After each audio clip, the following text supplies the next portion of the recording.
Assalamu alaykum, hörmətli qarindaşlar. Təsərrüt munbirə xoş gəldinglar. Bir həftə olub qapdı. Biz pat-patlar şundaq bir mezgil içində, yəni bək muzat etməyi bir həftə içində dünya miqyasında yüz berib atqan Uyğurlarga münasibətdəki işlər toğrusunda özlərimizin oylaganlarımızın köpçülük bilan ortaqlaşış məqsədində pat-pat ağaylar oturup muzakere hep beriyatımız. Bugün bu şu cümleden şu yakın ayağı bop ötken muhim işlerden mesela biz uzundan bu yan tılıq edip kavatkan bizden vatandaki kanxor Xitaylarını cezalaş yani Magnitski kanunun bu cezalaş işi ahire emel kaçtı arkadaşlar. Onun da Amerika Uyghur kanunu makullagandaki uzun ötmeyle bizning vatanda Uyghur, Qazaq qatarlıq Türkiye yerlik milletlerinin qinini içib atqan Çençengo başlıq 4 Xitayni cazaladı. Onunla erişiblər bu Xitaymo sen tazdısan məmə taz deymə digəndə qılıb özlərici Amerikadakı 4 kişini və bir kollektivni cazalığalığını elan qıldı. Onun başqa yaqında yana bir ahamiyatli bo'lgan ish nima deganda qarindoshlar Uyg'urlar ustida bu irqiy qirg'inchilik ilib berilayotganiga uzun yillar bo'ldi. Bizniki chet eldagi tashkilotlarimiz garchi 70 yildan yog'i faoliyat olib berayotgan bo'lsa-mu, xalqaro qonunlardan foydalanib Xitoyniki shu irqiy qirg'inchilik faşistik siyosati ustidan arz qilgan Xitoyni xalqaro sotqa arz qiladigan ishlarga bo'lib boqmagan. Mana yaqinda bu ish amalga oshdi qarindoshlar. Bugun mana shu ikki temada qarindoshimiz Germaniyadan qarindoshimiz Abdurahimjon bilan nimadan Erkirozi, Norvegiyadan Erkirozi qarindoshimiz uchimiz o'tirib, shu ikki yuz bergan voqea to'g'risida o'zimizning o'ylaganlarini ko'pchilik bilan o'rtoqlashimiz. Şu fırsatda ben bu programını ko'rayotgan qarindoshlarniki bizningki şu muzokaramizga erkin qatnashishini umid qilaman. Ya'ni mayli ovoz qo'shing va yoki savol qo'yish orqali ovoz qo'shing. Bu haqda biz bilan birga muzokara olib berishingizni qarshi olamiz. Assalomu alaykum qarindoshlarim, Abdurahimjon Erkirozi. Salomat Aleykümselam. Aleykümselam. Yaxshi.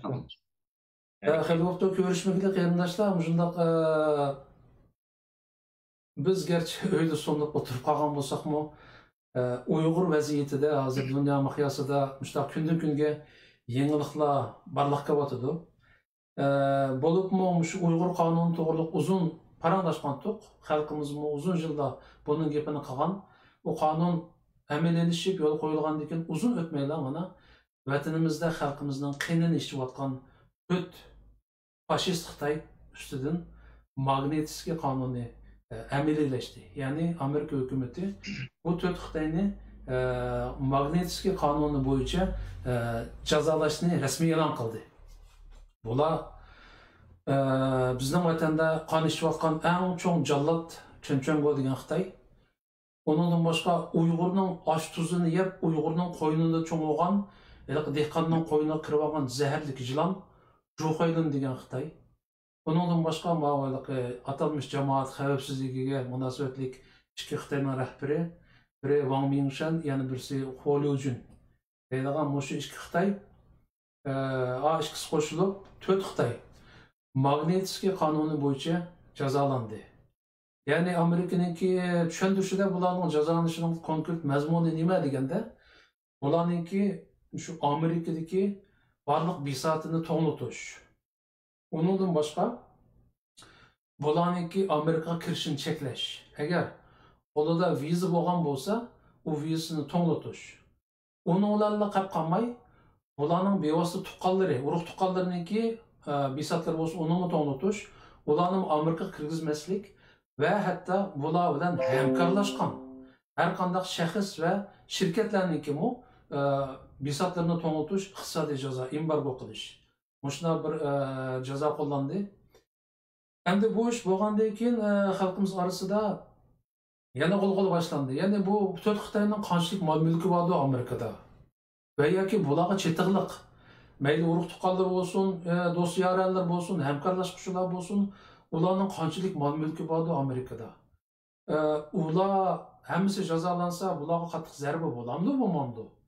Undan boshqa bularning Amerikaga kirishi, balkim kirish plani yo'qdi. Ularni Amerikaga kirgizmaslik, urug' tuqqanlarni Amerikaga kirgizmaslik, bular nechlik ta'siri bo'ladi masalan. Jazo nuqsuzini aytganda deganda, hamda xalqimiz orasida mushtaq har xil talash-tortishlar bo'lyotdi. Men o'ylayman, qarindoshlarimiz sizlar bu vaqtda o'ylaganinglar oz emas. Mushu o'ylaganlaringlarni ko'pchilik bilan o'tirib bir o'rtoqlashib olsak degan. Bo'ladi. Assalomu alaykum, hurmatli qarindoshlar. Biz endi uzunning yog'i orzuq kelayotgan bu kunlar doiti bek saqlatib bizni, ha? Zodi ümidimiz üzülüp ketken, vazgeçip ketken bir mezgillerden keyin annekin arka-arkadılar şuna bir tiz süratde meydana çıkılıvatıdı. Onundan yine qaytadan texmi ümitlenip texmi bek hoşal buluvatımız. Her bir yenilik müşndaq bir program oturgu çıkan çağda Amerika'nınki Xitay'a karşı yürgüzüvatkan icraatlar olsun, mayli Xitay'a karşı ep beriyotgan besimler olsun, her bir münasebette xuddi bir qatim va'da azat bo'lgandek shunda xo'sh bo'lyapmiz. Endi bu shunchalik bo'lish uchunmi az amansiz bedel to'landi vatanimizda. Nurg'ulgan qonlar yiqib ketdi, onu behuda aqdi deb qaqshidik. Shunda bo'lsa-mu, bugungi kunda shuningki natijalari shunda tuyulyapti yurgizayotgan ijro. Endi mushu Xitoyninki rahbarlarini iqtisodiy jihatdan jazolash degan meselede o kısım birinci yılı biz türmedeki çağda şu Deng Xiaoping'inki oğlununki 50 milyon dolarlık mal mülkünü Amerika hükümeti tumult etdi degan şundaq bir haber kirgendi türmeye. O çağda eli ki Tiananmen o'quvchi namoyishini qonliq bostirishga Deng Xiaoping perde aqsiz turib yo'l yo'riq berganligi uchun ondan keyin uni bastırılgan şu cinayeti üçün deb yine Deng Xiaoping buna javobgari deganlikdan şunun o'g'li bir meyip o'g'li var ki Xitoy mamlakatlik meyiplar jamiyatining boshlig'i deydigan bir gaplar bor shu vaqtda. Shu o'g'li aslida qochoqchilik har xil tijoratlarni qildi endi. Shuni topgan mol mulkidan 50 milyon dollar Amerika bankisiz ekanmish. Shuni to'ng'it etib shuni anglab baxush bo'lib ketgan biz. Xuddi shu turmada yetib shu vaqtning o'zida yana qash bilan kirpikning orasida ecelini saqlab yetib vatan azat bo'lganda shunda xo'sh bo'lgan biz bilan qo'yishganda aloqasi yo'q ishdi. Yani bizning vatanimiz bilan Uyg'ur millati bilan aloqasi yo'q bir ishdi. Shunda bo'lsa-mu bizga zo'ravonlik qilayotgan, bizni ishg'ol qilib yetayotgan, bizning qeynimizni sho'rayotgan, bizning vatanimizni talon-taroj qilayotgan Xitoy hukmronining eng chong hukmronininki o'g'li bunda iqtisodiy ziyonkashlikka uchraganligidan shunchaki biz mag'rurlangan, xo'sh bo'lgandik. Hozir endi 30 yildan keyin bevosita bizga munosabatli bu masala o'tirib chiqyapti. Hozir endi Xitoyninki bu to'rt Xitoyning Amerikada qanchalik mol mulkining borligini bir şu Amerika'nınki bankillari, Amerika istihbarat shayininki xodimlari bilishi mumkin. Hen birisi şu Xitoylar o'zi bildi mol mulkininki qanchalik ekanligini. Albatta Xitoylarning mol mulki Amerikada bo'ladi. Endi bu mayli Amerika'nın mülkü bo'lsin, mayli bo'lmasin, ularning mülkü to'ng'ildi degan bundaq bir qarorning Amerika'ningki qarori, ya'ni Uyg'urlarga munosabatli qarorning chiqishi, bu jazoninki o'tirg'i chiqishi hakikaten bu bek cho'ng bir suyundigan bir ish. Endi biz Uyg'urlarninki tushunchimizda jazoligi degan bunday gaplarni ölüm cezasından başlap türmege solaq qo'ygangacha araliqdagi jazoning hammani jazo deb tushunimiz emasmi?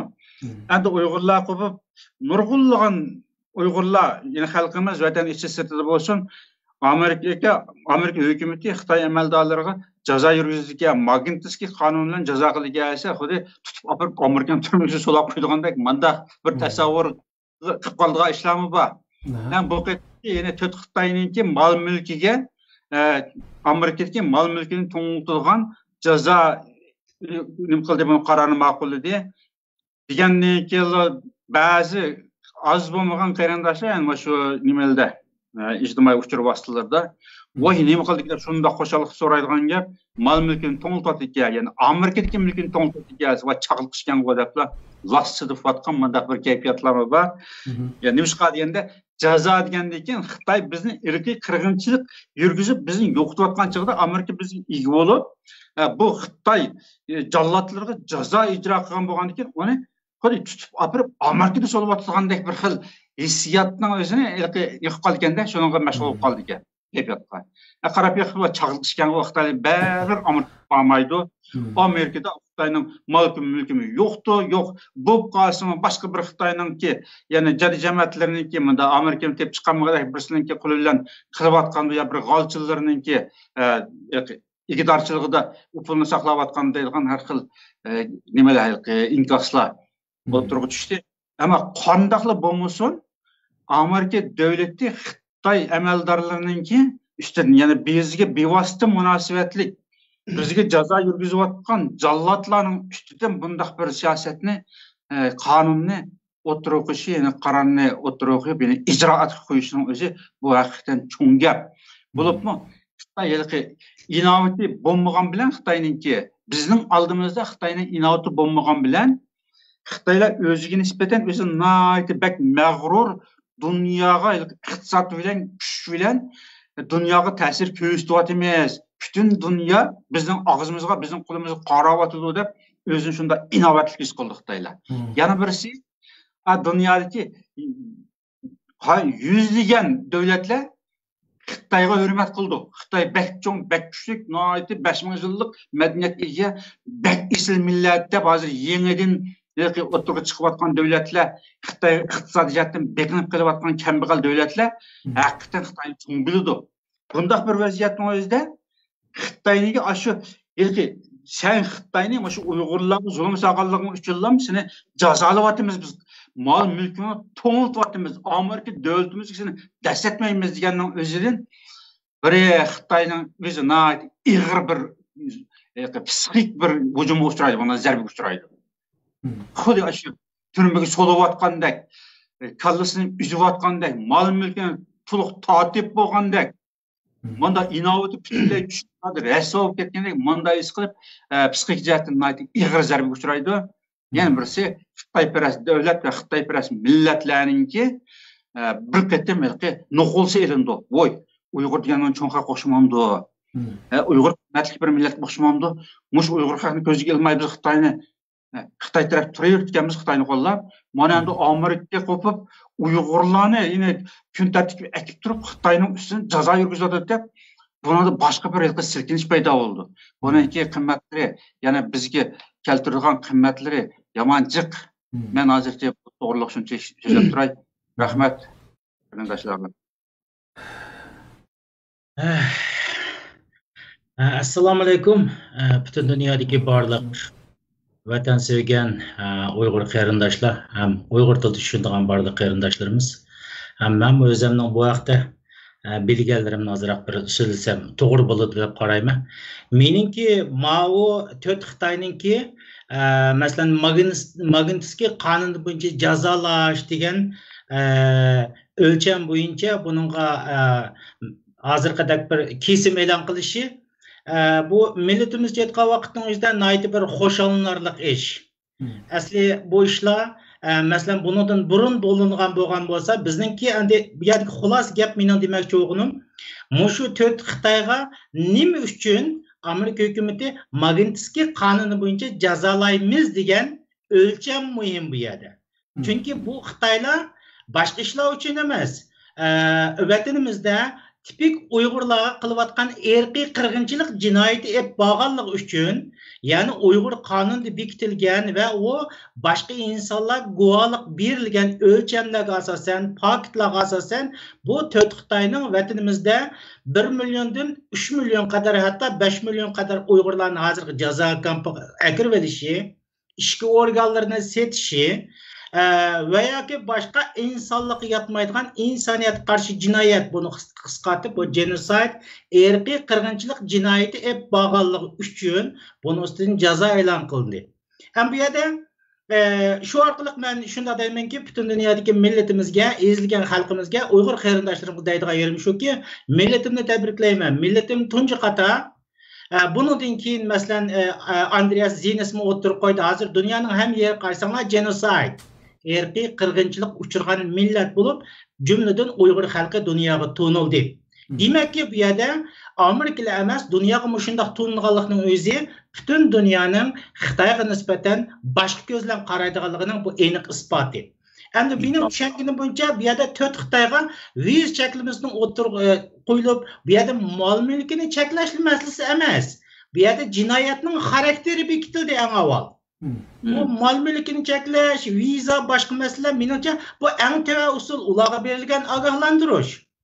Fakat siyasi vaziyet Xitay bilen Amerika o'rtasidagi veya ki Xitay bilen adaletni söygüçü, erki kırgınçılık karıştırgıcı devletler o'rtasidagi siyasi vaziyetning kuchayishiga ergishib, bularning jinoyatini so'roq qiladigan palla va bosqichlar o'zgarib mangadi deb o'ylayman. Bu yerda faqat mal mülkini to'xtatish nim qilish masalasi emas. Masalan, biz ilgari qarasak buniki men doim vatanimizda yuz bergan ishlarni, masalan Darfurga, ayni vaqtdagi Iroqning ahvoliga, Saddam Husaynning ahvoliga o'xshatib men yillardan birisi millatimga tushuntirishga tirishib keldim. Masalan, mushu 4 Xitoyning amaliy ahvolimi mayat etgan chaqda Darfurdagi amaliy ahvolga o'xshaydi. Biz bugün milletdaşlarımız şunda oylaşı mümkün. Muş viz çekilmesi bilen azraq bir mal mülkini to'g'intib o'tish bilan bu to'xtab qoladi deb o'ylab qolmaslik o'ylab qolish mumkin. Men unda o'ylamayman. Bu mening ko'z qarashim. Milletimiz qanday qabul qildi, qanday qabul qilmaydi bu o'zining ishi. Bu faqatla siyasi vaziyatning o'tkirilishiga kuchayishi qarab turib mangadi. Bugun CCP hokimiyati bütün dünyada virus taqitish orqali bu yerda o'tirib, bütün dünya jumladan Amerika, G'arb dunyosi buni cho'qim yo'qitish kerak degan qarorga kelib bo'ldi. Keldi zaten. Anda qo'yganken bu yerda viz cheklimiz chiqdi, jinoyatning xarakteri bekitildi, siyasi vaziyat o'zgarib kelib, Xitoyda masalan tasodif bir siyasi hokimiyat almashdi deylik. Masalan, Sudanda Darfur qirg'inchiligi bilan shug'ullangan Al-Bashir qanday bo'lgan? Al-Bashir ayni vaqtning o'zida 300 mingga yaqin Janubiy Sudanlikni qirg'an vaqtida o'xshash usulda, hozir usulda turib ogohlantirish berilgan. Shu vaqtning o'zidami, Amerika bundaq ishlarni qilmaydi, dunyo bundaq ishlarni qilmaydi degan. Ammo Sudanda bir siyosiy o'zgarish yuz bergandan keyin Al-Bashir bugun qafasning ichiga kirdi. Bugun xalqaro sud uningga viza atyapti. Sizning keldigan yeringiz mayada deb. Men bu siyosiy vaziyatningki taraqqiyot jarayonidan bu 4 Xitoyning xuddi Darfurdagi Al-Bashirga o'xshash va yoki Saddam Husaynga o'xshash kelgusida inshaalloh siyosiy vaziyatning kuchayishiga, o'zgarishiga erishib va yoki Xitoyda bir muhitning kompartiyaga qarshi muhitning o'zgarishi orqali yana bir hokimiyat almashdi deydi masalan. Almashgan vaqtning o'zida mushu 4 Xitoy aniqki Sudandagi Al-Bashirga o'xshash va yoki Saddam Husaynga o'xshash birinchilab o'tirib viza avatilgan insonlar deb tushunmoqda. Benim düşüncem şu. Endi bu şahta ama o xalqimizga ko'proq qiziqqani bu 4 Xitoyni jazolagandan keyin endi bilamiz ham Xitoy amaldorining namrati yo'q. Ya'ni bu Xitoy nimishqa amal tutadi deganda boy bo'lish uchun amal tutadi. Ular boy bo'lish uchun amal tutish uchun har qanday peskashlikni qiladi bularni. Butun maqsadi mesela Xitoylarda bir an'ana var, bir adam amal tutsa, bütün ailesini boy qilib, boy yashab turmushga erishish uchun tirishadi bir umr. Hozirgi Xitoy kompartiyasiniki qilayotgan tutgan yo'li aynan shu. Bu yo'lga og'zida xalq uchun xizmat qilamiz, xalqning manfaati degani bilan bu bir manfaat guruhi dunyo tunib bo'ldi. Bu Jungo kompartiyasi bir qora guruh, ya'ni shaxsiy manfaatni birdan bir chiqish nuqtasi qiladigan bir qora guruh. O'tganda bir misol bergan to'qala bir odatki bir qurol yaroq bo'limining amaldorini jazolaganda butun Xitoyning titrab ketganligini. Bu qatim ham 4 Xitoyning ichida eng cho'ngi ma Chenchuanko degan Xitoy butun Xitoyni boshqaradigan 25 Politbyuroning a'zosining birisida bu. Butun Xitoyni boshqaradigan 25 Xitoyning birisi degan gap. Demak bu Bağansıra yıkılışıp Amerika'nın cazası Xitayning merkeziga, yani. Xitayning merkezi ne deganda Şi degan Xitayga.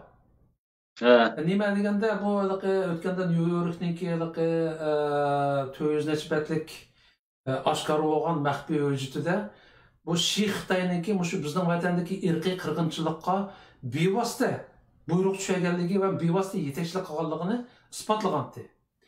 Shunga hamda bu Amerikami albatta o'tganda Donald Trumpdan bir so'ragandi va bu Magnitskiy qonuni bo'yicha sen Şi Xitoyni jazolamsa deganda Trump dedi, mening hozircha planim yo'q dedi.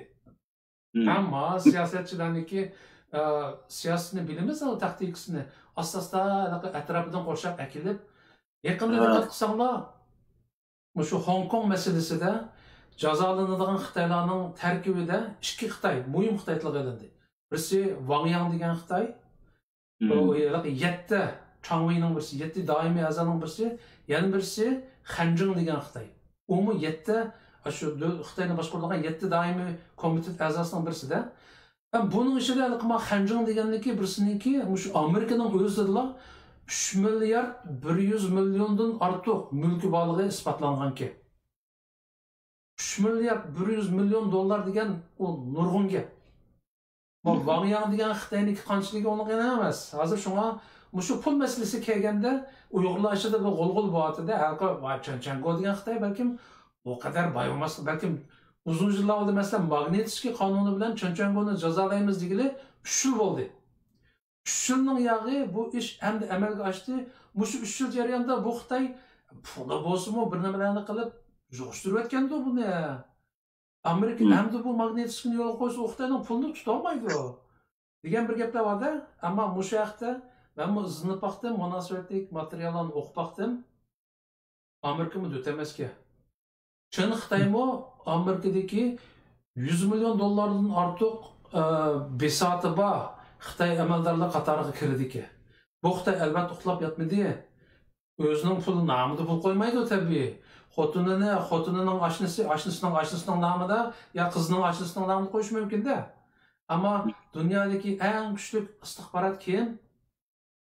CIA bilen FBI. Bular ötemez. Yani ben okugan materyallardan ilgilişimçe Amerika bu münasebet to'rini hemen aniqlab bulup taktikini qo'llanib bulup e'lon qilgan gapga bunuchu. Demek ki bu Xitoy bilan masalan o'zining tuqqini emas, ama hamkorlashgan bir shirkat deylik masalan. Hamkorlashgan bir shirkat mush Xitoyning nomida bir yo'llar ochib tijorat qilgan shirkat bo'lsa-mu jazolanadi ekanda. U mayli Amerikada bo'lsin, mayli Xitoyda bo'lsin, balki dunyoning har qanday bir yerida bo'lsin, jazolanadi ekan. Demak ki bu Xitoy bu amal tutib, shunchalar Uyg'ur qozoqni qirib, shu 25 ning ichiga kirishga maqsadimi? Men baribir o'lime atugin 60-70 kirgan pensiyaga chiqaman. Ash pulimni Amerikadagi hashlab bir bayashat yashaydi bu. Hamma Xitoyning o'yladigani shu. Bu Xitoyning 100 bor. Qolgan shu Xitoyning bor. Ama Amerika bu pullarni aşırı münasebetlerle bağlap durup aniqlab bo'lgan gap. U hozir anlasam bugun bir xabarda yozib turib, Chanchango o'burniga kirib chiyqirab yig'layotdi deb bir Xitoy bir nima yozibdi. Demakki jon tomirga tegadigan gap.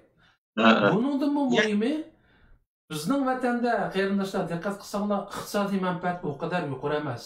Bizning vatanda o kadar boy boshliqlar bo'lishini atayin bizning vatandagi masala irqiy qirg'inchilik, ya'ni yerlik millatni qirib yo'qitib yoki assilmaslik qilib yo'qitib, vatanni mangulik Xitoyning zimini qilish. Ammo oldimizda yaqinda Hong Kongniki avtonomiya qonuni, inson huquqlari qonuni degan bir qonun ma'qullandi. Buningda nima deyilibdi deganda, shu Hong Kongdagi shu yaqinda Xitoylar majburiy yo'lga qo'ygan davlat bexatarligi qonuni. Mushu qonun orqali Hong Kongni Xitoyniki bir shaharga aylantiryapti emasmi?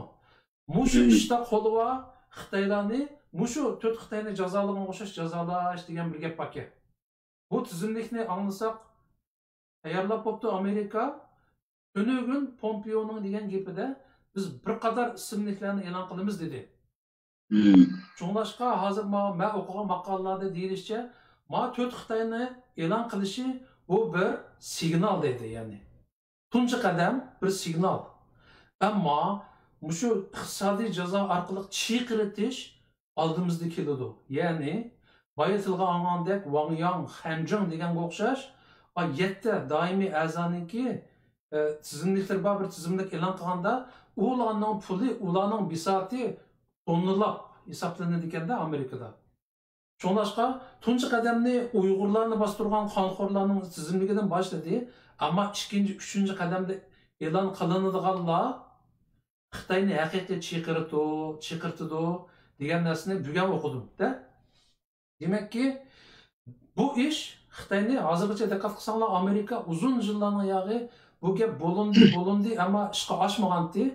Oldi bilan shu Uyg'ur diyoridagi, bizning vatandagi qonxo'rlikqa, milliy qirg'inchilikqa sabab bo'lgan Xitoylarning boshlashining o'zi mayli uning qanchalik pulini tutib qolishidan qat'iy nazar oldi bilan Uyg'ur degan nomdan boshlandi. Bu biz uchun bir sharaf. Ya'ni Uyg'urga ega chiqib Amerika Magnitskiy qonuni bilan tunji qatim Xitoyni jazoladi. Ya'ni Hong Kong orqali emas, Tibet orqali emas, Uyg'urningki munosabati bilan bu biz uchun bir alayda ahamiyatli bir ish. Ammo undan keyingi cho'ng o'yinni ko'ramiz desak, Tünün aldan kunları Xitaylar depti, yer devreş aldığımızda buldu, o'rindiqni tayyorlab, çıngırak oturup durunglar devatıdı. Demekçi, qattiq yer devreş aldığımızda buldu demekçi. Şuna xalqımız arasında olğul olup bu neşik pulu vardı, ulanı ki bu tutuvağıdek, toңlatqıdek diyenlerge verilgen cevap muşundaq ki asli. Qaydası boyunca. Şuna qarindaşlarım sizlarni yaxshiroq, yumshoqroq o'rindiqdan birini hazırlab, qattiqroq oturup durunglar. Xitoyda qattiq yer devreydigan o'xshaydi oldimizda inşallah. Çünkü Amerika bu qatam paylabak yomon. Trump mu o'tganda birinchi qadamdagi iqtisodiy hamkorlik to'xtamdan keyin ikkinchi qadamni so'zishimiz degan gapni qilyapti. Hozir voz kechdi Trump. Ikkinchi qadam meni xo'sham yo'q dedi. Meni xiyolim kirib chiqmaydi dedi. Voz kechdim dedi. Demakki, yer davrashdan oldiga Trump yuqoriroq bir sofadan bir tayyorlab qo'yibdi. Ya'ni Xitoy qattiqroq yer davrab kelsa, men qattiqroq o'tiray deb. Shunga inshaalloh bu o'yinlar oldimizda har Xitoyniki qon yig'laydigan kunlar keladi. Bizning xalqimizning qinini ishgan Xitoyniki qon qusadigan kuni inshaalloh pat arada keladi. Endi men 1 minut moto'g'irlik yana azroq bir gap yodim kechib qoldi. Men yodim bu vaqtda deb olay. Endi bu yerdagi biz boy degandek nuqul bu yerda iqtisodiy masala emas, bu bir ogohlantirish, bu signal desa yaxshi deb o'tib ketding. U dastlabki boshlanish, ya'ni bu shunga munosabatlik. Yani muşuna münasebetlik ötkende biz 3 ay avval mesela vatanimizdeki 20 saxçı organi, 9 şahıs münasebetlik şirketlerden tatip bunun dastlabki signallar oldin qatorda chiqib bo'lgan endi. Ma qonunda belgilangan, biz belgilangan va qonunda belgilangan bo'yicha mushu insoniyat qarshi jinoyat, ya'ni Uyg'urlarga irqiy qirg'inchilik olib borganlik uchun dastlabda chiqqanligi. Millatimiz bir nuqtani yaxshi bilish kerak. Men o'rgangan narsa, hatta millatimiz o'rganib baqsi bo'ldi. Saddam Hüseyin'ni aynı vaqtning o'zida o dunyodagi harbiy kuchi harbiy kuchi 6-chi o'rin demiş. Saddam Hüseyin neftni hamma narsani O'rta Sharq rayonini kontrol qilib olsa, Yevropa, Amerikaga jinni boqolmaymish. Şu hazır Saddam Hüseyin Kuveyt'ni işgal qildi. İşgal qilganda Yevropaliklar 1 aylık, 2 aylık yetadigan mal mulklarni uyiga besib olibdi degan ta'tir tashviqotlarni men ayni vaqtida anglagan. Saddam Hüseyin qanchalik kunga bardoshlik va 3 kunlik jangga bardoshlik berolmay, bir chamg'u o'rgining ostidan tortib chiqib, eng oxirida o'z qirg'inchilik qilgan xalqning tarafidan dag'i sildi. Demakki, uning oldida shunday signal ogohlantirishlar berilgan. Dunyo har doim shunday. Bu yerda muhimi jinoyatning xarakteri bekitilishi kerak. Jinoyatning xarakteri qanday bekitildi? Chunki bugungi kunning o'zida jinoyatning xarakteri Uyg'urlarga yurgizgan tipik irqiy qirg'inchilik bo'yicha bekitib chiqdi. Demak, men bu yerda o'tirib Saddam Hüseyin boshqani misol keltirmasam, 1965-yili Chilida irqiy qirg'inchilik qilgan Pinochet shumi 95 yoshga kirgan vaqtning o'zida xalqaro sudga chiqqan. Chiqib jazolanib o'zining jazosi bo'yicha o'lgan. Bu yerdagi gap faqatla vaqt masalasi. Demak, bu yerda jinoyatning xarakteri bu 4 kishiga bekitildi.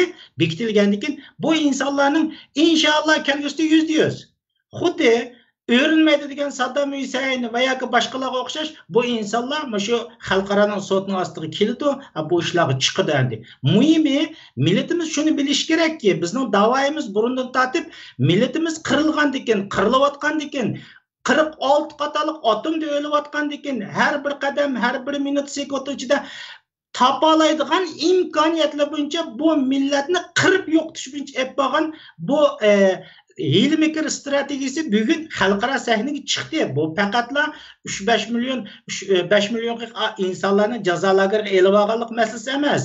Va shu butun millatga hamda daftar shunday qechildi. Qachondan tortib siz o'ltirib mangan bo'lsangiz, mushu narsalarning daftar astos echilib mangdigan gap. Ham demakchi o'g'lim nima desa, xulasi gap bu milletimiz o'tirib herkes unda xato tushunib qolmasin. Amerikaniki bu Xitoyning azroq pul Amerikaning hisob qilgan axloqiy qilgan pul emas. Jinoyatning xarakteri bekitildi. Xuddi Saddam Hüseyin dag'i esilgandek bular esildi kelgusida. Buning usuli esildi deyamayman, jazosini bildi. Masalan, Al-Bashirga o'xshash, xuddi Pinochetga o'xshash. Xulasi gap dunyo insoniyat qarshi jinoyat o'tkazgan, irqiy qirg'inchilik olib borgan insonlarni hech bir zaman anda qilgan bo'lsa, shu petim ma'ni masalani mushpetim tashlab qo'ydik demaydi. Buning jazosini buladi, jazosini tatqizadi. Bu yerga gap mushuni tushunish kerak. Faqat ozroq bir vaqtning masalasi.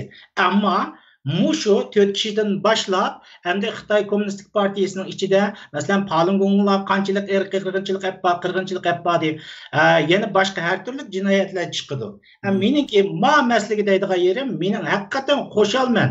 Millatimni yana tabriklayman. Biz dunyoga irqiy qirg'inchilik uchirg'uchi bir millat deb tanildik. Bu bizning muqaddas bir davlat qurishimizning tubki asosi. Buni men deb olay.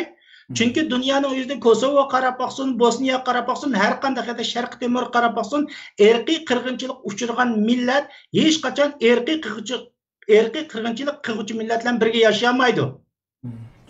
Birga yashamaydi, bundaq ya yo'q. Yana birisi bu insonlar xuddi Pinochetga o'xshash, bu faqatli vaqt masalasi, o'zining jazosini buladi. Qaysi xil jazolarni Alloh o'zi bildi, ammo buning jazosini buladi. Bu işte bu 4 Xitoyni jazolagandan keyin uzun o'tmayla diqqat qilsanglar qarindoshlar, bu Xitoy yomon tetiqsiz guylar uzun o'tmayla bu maymun o'ynashgan miroq guylar sen 4ni jazolasang men 4ni jazolayman deb ma past xotun, ma rasvo xotun 4 odamning ismini e'lon qildi. Buning ichida Marco Rubio borki, Chris Smith borki, Ted Cruz borki, bular ham parlament a'zolari. Undan boshqa bu Amerikaniki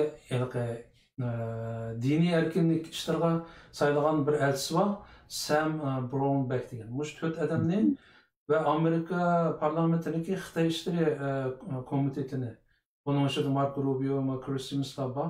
Mushu komitetni, ya'ni 4 organni jazolaganligini yozib turib e'lon qildi bu past Xitoy. Endi o shu e'lon qilgan yig'inda nima debdiki, muxbirlar so'rabdiki, sen bu jazolashning mazmuni nima, qanday jazolaysan konkret, uni Xitoyga kirgizmamsa yoki ularning mol mulkini to'g'ritamsa yoki xotin bolalarini kirgizmamsa debdiki, javob bermabdi razgo xotin. Demabdi yani. Endi bu sen maymun oynasang men maymun oynayman degandek yomon kulkilik bir ishda. Shuning bilan Ted Cruz degan odam bu uyg'urlashiga jiddiy ko'ngil berayotgan bir odam. Uzun o'tmayla men nimada Twitterda birim yozibdi, "Apla chatoq bo'ldi. Men Ironga berib, xotin bolalarimni olib sayohat qilib bo'lgandan keyin Xitoyga sayohat qilay deb turgandim. Allah karamet hem de baramaydigan bo'pti menda deb. Bir chaqchaq bilan zavq qilyapti. Bir yer o'ljiq o'xshaydi, bir odam bir chaqchaq bilan javob beribdi bunga. Endi demakki bu Xitoyda po'qomo oxirida yozganingizda unda abaq chaqchaq tariqasi degan gapga oxirida yozgan rasmiy xatida yozganda men bu shundoq millionlab odamni turmaga solib qinini ichayotgan qonxo'r davlatda po'qomo menga Marco Rubio voy xudoy, mening ismim chiqiribdimi, anda o'zi Xitoydan meni yaxshi ko'rmaydi ekanda deb chaqchaq qildi odam. Ya'ni ma Xitoyniki sakrishi bilan tizimlikni ko'rgandan keyin malaning chaqchaqlari bunda qarasa nayt ro'shan farq bor. Inson bilan hayvonning o'tirishga farq o'xshashda bir farq bor bu yerda. Amerikaning inkasi mushu vaqtda ko'rib kulib telqib qolibdimi, ammo bularniki bisatın to'g'ritay desa, qaysi bir Amerikalik hamda izib Xitoyga berib chiqib mo'jani banka qo'ydi masalan. Mana shu yoqda Ama rezil Xitaylar bir insanlarda bolsa, Gıngşang da bir Xitay vatı. Tashqi ishlar ministrining Xon Chuyin degan Xitoyning qo'l ostida ishlaydigan bir maymoq Xitoy bor, shu tashqi ishlar ministriniki bayonotchisi. U Xitoyni yaqinda o tashqi ishlar ministrining bayonotchiligidan nimaga ketibdiki? New Yorkdagi BDTga o'stirib aketganmish. O azaldan Amerikaning dushmani, Amerikani tillayotgan Xitoy suyimlik farzandlarini o'zining Xitoyda o'qitmay, bütün ailesini akitib Amerikada o'qitibdi-da bolasini. Şununla sen neymiş ki bu suyumlik vatanında terbiyelemey balağını Amerika'da okutsa dese o mu degeni şu ki siyaset başka, turmuş başka degedek yılgı rezillik yapır. Hem de bu alıqı Xitay degen hakikaten yüzsüz, namussuz, şerefsiz bir numaraları geldi ki. Bu yer bir nesi isim yapaldı ki yandaşlarım ben yakında bir nesini görüp nahit könlüm yerim oldu İslam közünler deysin hep olayım. Yakında şu Amerika'nınki tamojnisi Xitaydan kirgizilgan 13 tonna çaşni musadir qildi. Bu çaşlar qarasamda ben qarab hey degandim, mazmunni o'qisam Uyg'urlarning çaşlari ekan. Ya'ni shu lagerlardagi qarindoshlarimizning ishbog'ini satqandan boshqa bu ish kafirlar Chechenimi bosh qo'ymabdi. Chechenimi nahayat chiroyliq yo'gab, tarab, juyib Amerikaga eksport qildi. Ama Amerikalıqlar Allah'a şükürler olsun haqiqiy insonlarga Amerika chegarasida bu çaşlarni tutib olgandan keyin bunun Uyg'urlarning çaşlari ekanligini bilgandan keyin musodir qildi. Bu xabarlarni ko'rdim, bu xabarni ko'ra olammi qarindoshlarim? Bu xabar qile bulg'ul qo'zg'adi. Endi bundaq ishlar yomon jiq. Bu nayta oddiy bir turi. Bu lagerga so'lgan ayollarning chechev qolmasdan Xitoy hozirgi vaziyatda hozirqilam emas qilib 2009-yildan buyon Uyg'urlarniki shu jutilda mahalle shaharlarda shunda to'plab uzun chechev ayollarning chachini kesib, uzun ko'ylaklarning etigini kesib, shunda qilib madaniyatlashtiramiz deb majburlab qilyotdi-ku. Başında qilib adetli yez egilikli dehqon qarindoshlarning çaşlarını kesip ayollarniki elbette onu toplavatqılı hazır.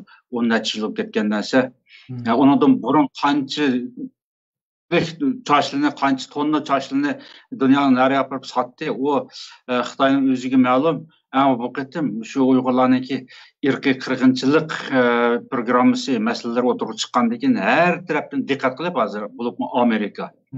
Bunga Xitoyga qarata sezgilikni o'stirgandan keyin bu qitim qaran 13 tonna chashning o'zi qo'lga tushgan gap. Xitoy buni ijro qilyotqili. Eng qisqa yaqinqi zamonda shu 2009-yildan boshlab ijro qilayotgan bir ahvol lagerlar emas. Lagerning sırt jamiyatimi majburiy ijro qilayotgan narsa ayollarning chechini kesib uzun chash qo'yganligini ishda qilayotgan. Alma Xitoyning qarshisida Amerikalikni jazoladik degani haqiqatan bir masxara qilish o'zining yuzini texim to'kkanlik bu Xitoylarning. Endi bu Xitoyni jazolaganda Magnitskiy qonunidagi ro'y bo'yicha jazoladi. Magnitskiy qonuni degan shu inson haqlari dafsanda qilinish degan shuni qildi bu Magnitskiy qonuni asosan inson haqlarini himoya qilish, ya'ni inson haqlari dafsanda qilingan mayli milliy huquq bo'lsin, mayli normal davlatniki yerlik o'z fuqarolari bo'lsin, ish qilib fuqarolarniki insoniy haq huquqlarini dafsanda qilingandan keyin shu dafsanda qilgan davlatniki bevosita munosabatlik shuni ijro qilgan zolim diktator rahbarlarning o'zi jazolandi ekan Magnitskiy qonunidagi ro'y bo'yicha, ya'ni insonlar dafsanda qildi deganda. Endi shu bo'yicha o bir yana xalqaralashgan Amerikaniki xalqaraga o'rtaq bir e'lon qilib, shu xalqarada ijro qilayotgan bir qonuniga sepib turib, bu Xitoyni jazolaymiz deb üstün jazo e'lon qilsa, ma'vo sharafsiz nomussiz döven Xitoylik qo'pib, sen 4ni jazolasan, biz 4ni jazolaymiz deb bekatdilar.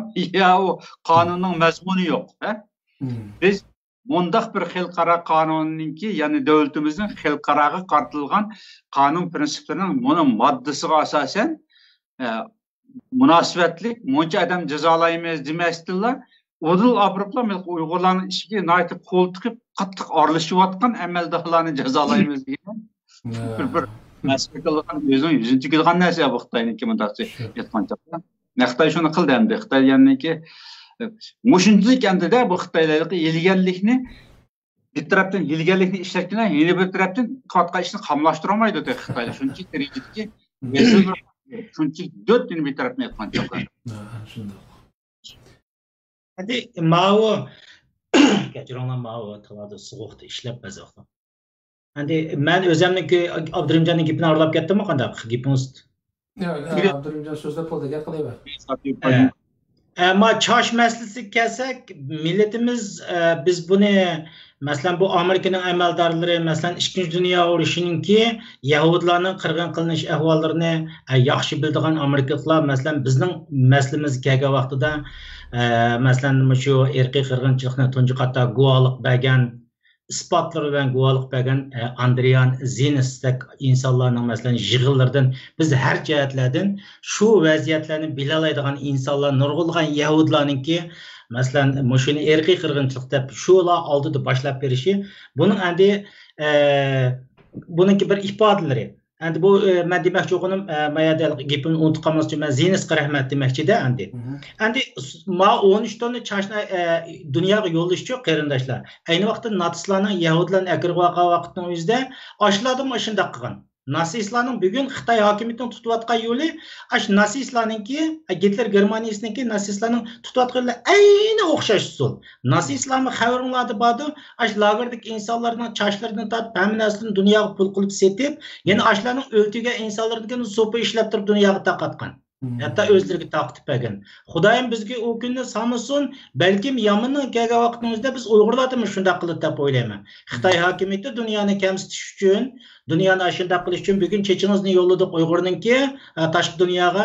Mana undaq bo'lgan bo'lsa, mushu so'pullarni har turli narsalarni Uyg'urlarninki ash o'lgan insonlarning lagerda o'lgan insonlar va boshqa usullar bilan dunyoga maslik kamsitish uchun yo'llash mumkin. Menimcha Amerika hukumatı mushu chash chiqqan vaqtimizda haqiqatan Uyg'urning emas deb DNAsini yaxshi tekshirishni boshlabdi, tekshiribdi. Shu hamon gumon bilan o'tirib buni musodir qilibdi. Demakki bu yerda bu Uyg'urlarning kelgani aniq. Menimcha bu vaqtda Amerika bu yerda mayli qanday vaqt bo'lsin, hozir masalan Slave Labor dedi, masalan qo'llar emgak masalasi. Ashroyinga kelgan mol mulklarni paxta har turli cheklaymiz deyotdi. Bu ishga nisbatan Amerika alayeti sagitlik bilan muomala qilyotdi. Rahmat deymiz. Xullas gap Xitoyningki tutayotgan usuli mushu chashni Uyg'urninkidan yasab, mush Amerikaga mushak yo'tkishning o'zi ayni vaqtda 2. Dunyo urushida Yahudilarning natsistlar Germaniyasining Yahudilarning so'pini ishlab va yoki boshqa dunyoga taqatgandan o'xshash. Shuning uchun bugun dunyo xalqi Xitoy hokimiyatining tutayotgan usulni faqatla faşistlar shu natsistlarni tutganlar o'xshash deb turib xarakteri bekitdi. Shuning uchunmi bizning masalamizni naytiz tunib buni o'ltirib natsistlarni ko'la o'xshash deb Uyg'urlarning ahvolini Yahudilarnikiga o'xshatdi. Endi bu yerda 4 Xitoyning masalasiga kelsak, 4 Xitoynikiga masalan xarakterdan qarasanlar bu 4 Amerikalik masalan Marco Rubio, Asimis deymiz, bu 4ning hammasi bizning masalamizga irqiy qirg'inchilik bo'yicha aralashgan insonlar. Mushuna tipik irqiy qirg'inchilik uchun masalan Christopher Smith degan bu tipik irqiy qirg'inchilik o'tgan yil shunday degan vaqt qonun ma'qullanishdan avval bu tipik irqiy qirg'inchilik degan. Çünkü ular BDT'da Birleşken Milletler Teşkilatı'da nim boz irqiy qirg'inchilikni buni yaxshi bildi. Zaten bizning Uyg'urlarimiz buni tabii ki bu dünyadaki siyosilarni qo'rqitib etmaydi deb o'tirib buni madaniyat qirg'inchiligi va boshqa qirg'inchilik deb yurgan bo'lsakmi, ammo bu Rubio bu Simis efendimlar bu insoniyatga qarshi jinoyat bu irqiy qirg'inchilik degan. Demak, Xitoy hukumatı mushu 4 shaxsninki ustidan o'zining beshiga kelgancha o'tirib turib, endi buni bir jazo e'lon qildik deyish sen irqiy qirg'inchilik dema degandan boshqa narsa emas deb tushunaman endi. Meniki deganim shu. Endi boya ma'liq nimani tilga olganimda 13 tonna chashni men o xabarni ko'rib ko'zlarimda yosh chiqdi, chunki men ko'rgan bir kinoda bo'tdi. Natsist davrida ashunday uzun chashliq chiroyli chechiva ayollar eshikdan kirmeyla butunlay shu chechin churitib chaksiz qilayotgan bizni bu lagerdan qutulib chiqqan ba'zi guvohchilarning deb berishimi shu kirganda Uyg'urlarniki chachlari nihoyat chiroyli uzun bo'ladi ayollarimizniki. Aşı bir tüşükten beşini tıkıpla şundaqda kesipla avalı dikende çeçini. Evvelip onu jüp tarap emdi. Aşunu mu pul qıp setipti o işten aldır. Aynı vaxtlarda Arap çoşqalarına Uygur'un iş bağını halal iş organ qıp satqanını az dep çeçimizni mu boş koymaptı da. Şu kadar temlerim titrep ketdi ki hep dedim bir külde keledi bu iç kapırdan intikam aladigan. Hep dedim. Şu günlerini küteyli qarindoshlarimiz jahon bundanlık etmeydi. Bu necis Xitoydan qonga qon o'ch oladigan kunlar keladi inshaalloh.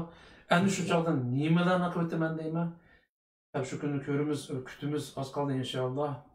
Yana bir tema bo'lsa qarindoshlar. Bu Uyg'urga bo'lgan irqiy qirg'inchilik yaqinda boshlangani yo'q. Uzun yillar bo'ldi. Hem tarixten demeli, tarixte mi minglab, 10 minglab, 100 minglab kırıklık avatkan şu bizni baskan meyli Mancular olsun, meyli Rus zamanı olsun, meyli Xitaylı olsun, meyli Gomendantısı, meyli Gongsandanı olsun. Bizden milletimiz izçil kırılıp gelip atıdı tarixten bu ya. Şu bulup mu 150-200 yılın yağırmışlar kırılıp kavatıdı. Ama burunqi davrlarda xalqaro qonunlardan foydalanib xalqaro qonun organlariga arz qiladigan Xitoy ustidan. Bular irqiy qirg'inchilik olib beryotidi deydigan bir narsa. Gerçi Uyg'urlarning orasida bo'libmi shu Ikkinchi dunyo urushidan keyin xalqaro qonunlar o'tirg'i qo'yilib, asta-asta yo'lga qo'yilgandan keyin xalqimiz orasida ushaq-ushaq bulun pushqoqlarda deyilib kelgan bo'lsa-mu? Ama bunu muntazam tutuş qilib bu ishqa. Chunki milletimiz ustidan irqiy qirg'inchilik bo'layotgani boya degandek uzun yillar oldu. Mushu yaqinqi tarixni olib bersak, mushu Barin inqilobidan tortib, G'ulji qirg'inchilik, Urumchi qirg'inchiliklari, har qirg'inchilikda shu 10 minglab, 20 minglab, 100 minglab qirg'inchilikda bu kafir. Mana endi hozir keng ko'lamda uch-oshkor qirg'inchilik o'tdi. Ya'ni millionlab akirib, ammo Adrian Zensning oxirgi doktoratida şunu isbotladiki, bular uch-oshkor pilotga tutish emas, ammo bu millatning naslini qo'rqitish orqali irqiy qirg'inchilik olib beryapti hozir. Bir tarafdan lagerda o'tirgan o'tagandan sirt keng ko'lamda qirg'inchilik, oddiysi shu virusni gumonlandi. O'tganda Amerikaniki degan shu Uyg'ur, Tibet orqali qarab qatorliq millatlarni tubdan qirib o'tadigan biologiyalik qurolni virus yasab o'tibdiki, deb buni oshkorlaganti, bu virus o'lmagan yerdan taqib pishmay turiblar chiqib ketib qolib bu nimadan. Hozir butun dunyoning beshiq balo bo'ldi. Shu sababdan Uyg'ur masalasi dunyoga biroq to'nib ketdi. Chunki bu Xitoy u virusni yasashni oldi bilan o'zining territoriyasi atalgan, o'zlari ataydigan Sharqiy Turkiston, Tibetga o'xshash mustamlika ostidagi millatlarni qirib tugatishdan boshlab, anandikan o'zining cho'ng dushmani bo'lgan Amerika, Yevropalik o'xshash demokratik ellardagi xalqlarni qirmoqchi. Ama o'ylamagan yerdan pishmagan virus chiqib ketib qoliblar, hali to'liq yasab bo'lmagan biologiyalik qurolli bu virus hozirgacha 200 ming, aytib 300 mingdan ortiq odamning beshiq zomin bo'ldi hozir. Kunda o'lyapti-da. 564 mingga yetib qoldi. 300 ming mustaq ortiq Amerikaning o'zida 130 mingdan ortiq odam o'lib qoldi-da. Mustaq holatda yana nechlik odamning jinini oldi bilmaymiz. Ama bu işe bevosita şahit bo'lgan, sababchi bo'lgan Uyg'urlar mushu joyli Xitoy, mushu faşist Xitoylarning ustidan irqiy qirg'inchilik qilganligi to'g'risida asli bor kuchimizni, aqlimizni, belimizni hammani bir yerga cho'g'lab Xitoy ustidan arz qilish ishini xeyli uzun yillar ilgariroq qilishimiz kerakdi. Nəhayət afsus, bizning mayli Xitoyning qo'li bilan bu ma'lumotdan qilib o'tilgan bo'lsin, chet eldagi da'vo ishlarimiz va yoki o'zimizniki ichki sabablarimizdan bo'lsin, hozirgacha bu ish bo'lmagandi. Ya'ni sistematik qonunli yo'l bilan Xitoy ustidan biz Uyg'urlar va boshqa millatlarni irqiy qirg'inchilik qilyotidi deydigan bir arz sunilmagandi. Mana yaqinda bu ishmi amalga oshdi, mashallah deymiz. bu işni şu sürgündeki hükümettekiler başvuru kıptı. Hem bularning tutgan advokati mening bilishimda o kimga o nimaga mas'ul bo'lgan bir advokat var ki o Myanmar meselesinde mesela Myanmar Rohingya Müslümanları kırılganda aynı vaqtda nima olgan bir Nobel mukofot olgan Satqoton Aung San Suu Kyi degan Nobel tinchlik mukofot olgan xotin o. Şu Myanmardaki şu Müslümanlar üstüne hep verilgan irqiy qirg'inchilik sababidan şu xotin xalqaro sudga chaqirildi masalanda. Mayli uning oqibati jazosi qanday bo'lgan bo'lishidan qat'iy nazar bir davlatning prezidenti bo'lgan bir Xitoy, Xitoy deganda bir jallod shu sudga chaqirildi. Ham mening anglashimda bu Myanmarmi shu xalqaro sud jazo sudiga a'zo emaski. Xuddi Xitoyga o'xshashda. Ammo bu sürgünlük hükümettekiler bu ishni qilganda uningdan bir yo'chiq tepib, gerçi Xitoy uning a'zo bo'lmasa-mu, uni jazolig'i bo'lgan bir yo'lni tepib arz qildi. Ham bu vaqtda biz dava işlerini uzun yıllardan bu yan küstüp kavuşmuşlar buluştuğumuz bilen muş doğrulukmu az bulmagan talaş tartışlar, olğullar, boğan Uygurlar arasında. Muş işlerini kısaca bir eslep ötsek, bu iş neymiş kısaca muş vakıcı bulmadı yani. Neymi sebep oldu bununla? Ama muşun bir sözlep ötkendiyken bu iş boğan diyen keyinki işler doğrusunda azırak oyluğalarımızın deyimiz. Aldı bilen muş neymiş kız, neymi sebepten Uygurlar muşundak mühim işte birlik kelamı diye ve bu iş Muşu yıkıngacha ishga oshmadi. Mush to'g'rida o'ylaganlaringlarni bir anglab qolsak. Bo'ldi, men buni ko'proq anglab ketgan, hamma shu davoni, Uyg'ur davosini, Uyg'urlarni g'arbga to'ntimiz, Sharqiy Turkiston masalasini g'arbga to'ntimiz, g'arbga to'ntib, g'arbni ishga ichib bo'lgandan keyin, andan keyin g'arbniki yordamini boshlab kelib, andan keyin mustaqillikqa boshlaymiz deb mustaq strategiyalarni tuzib şu boyunca yumşaqlaşıp, insan hakları kişilik hukuk deb uşaq davani qilib, muştaq mangan bir davanın merkezininki işxanasının etrafında aldıkayında şu işler bilan bilib жүрganligimiz uchun men buniki tafsili ahvallarını yani davarımızınki merkezi idarelerininki rahbarlarının incasının qancha ekanligini nəhayət yaxşı bilib ketgan biri, şu bilib ularni ko'p tanqid qilib жүрib, oxirida ana düşməni, mana düşməni deyilən qalpaqlarını kiyib qilib, mında qılğan bir adamman. Endi bu Xitoyninki Xitoy davlat rahbarlarininki zalimlarninki ustidan Uyg'urlarning irqiy qirg'inchilik jinoyati ibadi deb da'vo qilish uchun uni bütün Uyg'ur tashkilotlarining hammasininki birlik kelishning zarurati yo'q, ehtiyojimi yo'q uningga.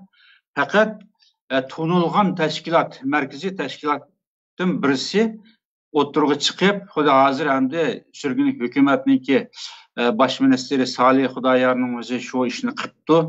Hazır şunu anlattım, hem de hazırki teminin mezmunumuz şu. Hem de şunun okşaşla kurultaydakiler kısmı bulutu. Şu davanın özünü 15 yıllar burun hatta, hiç olmasa 10 yıl burun, hiç olmasa 2009 yılı Ürümçide qirg'inchilik ep bo'lgan chaqda shu vaqtida tumani qiziqli so'qib turib mana Beijingdagi Xitoylarning ustidan da'vo qilmasimi Ürümçidagi shu Wang Lochanning ustidan shu vaqtdagi naq buyrug'ini tushirib ijro qilgan shu jallodlarning ustidan Nurbeklarning ustidan irqiy qirg'inchilik ep bo'ldi deb shu da'voni ochgan bo'lsa albatta ochqilib bo'ladi. Shuni qilmoqlik. Shu vaqtida qurultayning o'zini hazırkıdan 10 hassa, 100 hassa nüfuzu yuqurdi. 2009 yıllarki şu mezgilde 2017 yılına kadar qurultayning nüfuzu shunchalik yuqurdi. Uyg'urlar uni e'tirof qildi. Bir qism Uyg'urlar e'tirof qilmasimi, ular avtonomiyatchi, mustaqillik talab qilmaydi deb e'tirof qilmasimi ish qilib, Uyg'urlar asosan e'tirof qilgan tashkilotdi. Şular qilmadi bu ishni. Irqiy qirg'inchilik ustidan da'vo ochmadi.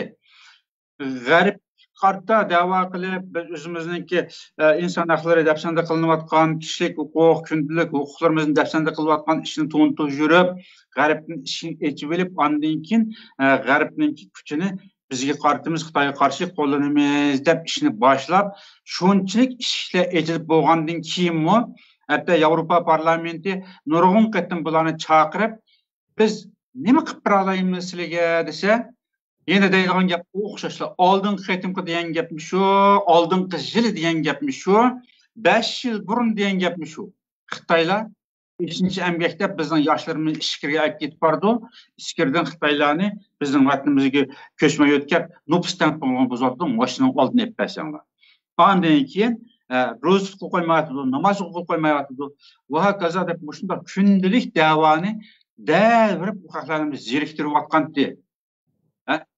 Endi mushundaq cho'ng davoni ochgan bo'lsa, shu vaqtning o'zida ochdi. Bular ochmadi. Ochmagandan sirt endi o'tgan yil shu 2019-yili yomon bakilqi g'ulg'ul bo'lgan bir yil bo'lgan dechatlarda ig'ir darajada bütün Uyg'urlar zarlar ash qaynab qatib qarab qo'yilqi o'g'isi buzilib ketgan yer o'xshash hammasi g'o'shiydigan shundaq bir ahvol kelib chiqdi. Shu vaqtning o'zida Uyg'urlarning o'zi jiq talab qilib dunyoning har qanchalik ijtimoiy kuch vositalarida Vay Xitoyning ustidan da'vo qilish kerak. Irqiy qirg'inchilik qildi deb da'vo qilish kerak deb shundaq deb so'zlab yurib oxirida to'g'anda bu yil 5-ida qurultoydan 2020-yilni madaniyat qirg'inchilik yili deb festivali deb madaniyat festivali yili deb ta'kidlaymiz deb e'lon qilgandan keyin patlab ketgandan keyin bizim patlab ketdik, Mametlab ketdim bularni to'g'ri chiqib o'ldirib. Shu vaqtning o'zida qarindoshlar bularga talab qilibdiki, bu Xitoy bizning irqimizni qilib yo'qitib yetib olsa, sizlar qo'yib endi bu festival o'tkazamizlar, madaniyat festivali deb. Bu nima shu ketdi deb norozilik bildirsa, shu vaqtda ba'zi kadrlar, shu qurultoyning kadrlari, ma'mur raislari javob beribdiki, bizningki qo'limizda irqiy qirg'inchilik qildi deydiganga 50 odamningki ism tizimligi bormi? Biz nemini pakt qilib turib irqiy qirg'inchilik deb da'vo ochamiz. Madaniyat qirg'inchilik deb asliq bo'ldi, chunki tilimizni cheklayotdi, ibodatlarimizni cheklayotdi, urf-odatlarimizni cheklayotdi. Bu naq paket. Bunada madaniyat qirg'inchiligi deb da'vo qilishga bo'ladi, ammo irqiy qirg'inchilik deb da'vo qilib bo'lmaydi deb o'shuna javob beribdi. Amaliyotda dal shu BDT'ninki inson huquqlari xitobnomasining 11-moddasida 6 tarmoq bor. Şu 6 tarmoqning hammasi irqiy qirg'inchilik, har biri tür bo'yicha Uyg'urlar yurgizayotgan Xitoyningki jinoyatlari aynan ashada zikr qilindi. Har bir tarmoqdan 6 tarmoqning hammasini mayli ushaqvallarni Uyg'urlarning ota-onasini yo'tkab aktiv uni to'plab Xitoycha o'gitayotgan bo'lsin, mayli ayollarni tug'mas qilayotgan bo'lsin, mayli ularning yashayotgan bir tuproqdan boshqa yerga tarqoqlashtirib yo'tkab ishlatayotgan bo'lsin, mushaning hammasi irqiy qirg'inchilik jinoyatiga yotgan moddalar. BDT e'lon qilgan irqiy qirg'inchilik jinoyatniki moddalari. Endi shu BDTga 2001-yildan boshlab yilda 2 qatim berib inson huquqlarining da'vosini qilib kelayotgan shu qurultoylar shu ishni bilmamdimi? Bu deganim inglizcha, germancha, fransuzcha shu donliq tillarda, arab tillarida e'lon qilingan xitobnoma bu. Shundan so'ng bilmamdimi? Qarab turib endi biz 50 odamning tizimligi yo'q bizda irqiy qirg'inchilik qiladiganga, shunlashqa irqiy qirg'inchilik qilib deb da'vo ocholmaymiz, qilamiz. Pakt yo'q deb xalqimizni bundaq ko'ldirilgan bular. Ahmad degan yoki da'vo ish oyoq tutilsin, xalq bu xalq buni irqiy qirg'inchilikda da'vo qilaylik deb bularninki aqsni yo'lab ishtirib mana og'ziga gap sepib da'vo qilinglar desa, ashunga bir xalqaro advokatlarni tutib, muntaq meni modda bor BDT e'lon qilgan shu modda bo'yicha bizga bir raport tayyorlab, Xitoyning ustidan irqiy qirg'inchilik deb bir hech bo'lmasa Uyg'ur avtonom rayonida qon to'kayotgan shundaq Vanlochanga o'xshash jallodlarninki, Chanchunga o'xshash jallodlarning ustidan da'vo ichib bersanlar deb manda ish qilishdi yo'q. Xalqning o'zini ahmoq qilib qaymoq turib, bizning qo'limizda pakt yo'q deb turib manda qilib keldi bular endi. Endi buni bugun shunda qo'pib Solih Xudoyorning o'zi Myanmardagi yilqi zolim xudoning ustidan da'vo ochgan advokatni tepishgani ana bilan bu ishlarni hep menatdi. İnşallah bunun natijasi yaxshi bo'lar. Nəticəsi çıxar. Yəni şuna maslashtirib, Türk Xitayının üstüdən Magnitskiy qanununu icra qilgini, bu anda Magnitskiy qanununun özüdə irqiy qirg'inchilik qildi emas, o Magnitskiy degan Rossiyadagi Putinninki qarshi turgan bir advokat inson haqlari jamiyati qurib, Putinninki diktatorluq, yəni xalqqa yurgizayotgan diktatorluq siyosatiga qarshi fəaliyyət qilgandan keyin o adam türməyə solab qoyub, şu türmədə ölüb qalgan bir advokat, şundan keyin namida Amerika ma'qullagan qonun 2012 yili Magnitskiy. Endi bu qonunun ruhi qana degan chaqda shu bir davlatda mayli mustamlika millatlarning ustidan zulm etib qolgan bo'lsin, mayli davlatning o'ziniki fuqarolarining ustidan etib qolgan bo'lsin, diktator davlatning rahbarlariga yurgizilgan bir jazo qonuni ekan bu Magnitskiy qonuni. Hozir dal shunaga moslashib, Uyg'urlarning ustidan irqiy qirg'inchilik olib berayotgan mana bu 4 jallod Xitoyning ustidan bu Magnitskiy qonunini yo'lga qo'yishi, bunga moslashtirib, bu sürgünlük hükümetin hazır irqiy qirg'inchilik davosini etishi, bu haqiqatan bir moslashishchanlik, ya'ni xalqaro bilan Amerika bilan moslashib qadam tashlayotgan bu yaxshi bo'ldi. Ma qurultaydagilarga o'xshash zo'ng o'ltirib, aqlini olmay bo'lachu, rasmiy bo'lib turib, Uyg'urlarning davosiga, vatan davosiga ega bo'lib turib, bunda qadam boshqani haqiqatan tabriklash tegishli cho'ng bir hareketdeyimiz. Rahmet. Ben muammasliga nisbatan nima uchun degan vaqtimizda men qurultoy to'g'riliq Abdurimjon yaxshi so'zladi. Men bu to'g'riliqni uqmayman. Men o'zimning 5 ta o'tgan narsani desam qisqa xulosliq. Bu asli irqiy qirg'inchilikqa to'shadigan masala, bu bizning da'voga nisbatan aytgan vaqtimizda o'zimizningki samimiy sodiq bo'lmaganligimizni men da'vogarlarimizning zaten men qo'shilib, shu ekranda turayotganlar qo'shilib, butun Uyg'urlarimizningki shu vatanimizda bo'layotgan, o'layotgan qonni haqiqiy irqiy qirg'inchilik deb nurg'unlari mencha odatki xalq irqiy qirg'inchilik deb tunib bo'lanmabdi masalan. Bu men nima ish qilsa bu ishlar bilan jiqetishdim, yolg'on gap emas. İnsanlar oturup bütünlüğü devatqa yeri, adatki benim hazır devatqadım, töven təbirlikdə insanların deməkçi. Irqiy qirg'inchilik degan vaqtimizda shu qurollar chiqib turib, bütün etvatqanni irqiy qirg'inchilik deyish, buni irqiy qirg'inchilik deb tushunish. Hozir Xitoyning yumshoq usul bilan o'tirib 46 qatalik atom va yoki jazolarga turib ishki organlarini setib buni nopusni cheklab o'tirib, planlab bildamay o'tirib, yumshoqlikla o'tirib bu millatni o'ltirayotgan usulni bular irqiy qirg'inchilik desak, bo'landi bo'lmandi degan masalaga talash tortishga men jiq yo'liqdim. Sabab nima ish qilsam, mushuni tashviq qilish jarayonida video ishlash, har turli jihatlarda men bu masalaga yo'liqdim. Endi yuqoridagi masalalarga kelsak, albatta Dunyo Uyg'ur qurultayining masalalarini Abdurimjon deb o'tdi. Mening buni o'xshamaydigan masala nima uchun degan vaqtimizda isbot falan bukuni jiq talab qiladigan masala emas. Faqat bizning da'voga bo'lgan Muşu xalqni eqiyotgan qiyinligi bo'lgan sodiqligimiz. Buni qanday qilib o'tirib, buni amaliy reallikqa aylantirib, ma dunyoning kuchidan foydalanib o'tirib, shu eqiyotgan qonni to'xtatib, o'zimizning mustaqil davlat qurimiz deydiganga bir plan strategiyaning yo'qligini tushuntirdi. Bu yerda mening diqqatimni chekkan nuqta bu. O'tgan yil 1-oyning 15-kuni Gollandiyalik Viktor Gövres deydigan bir kishi internetda bundaq narsani e'lon qildi.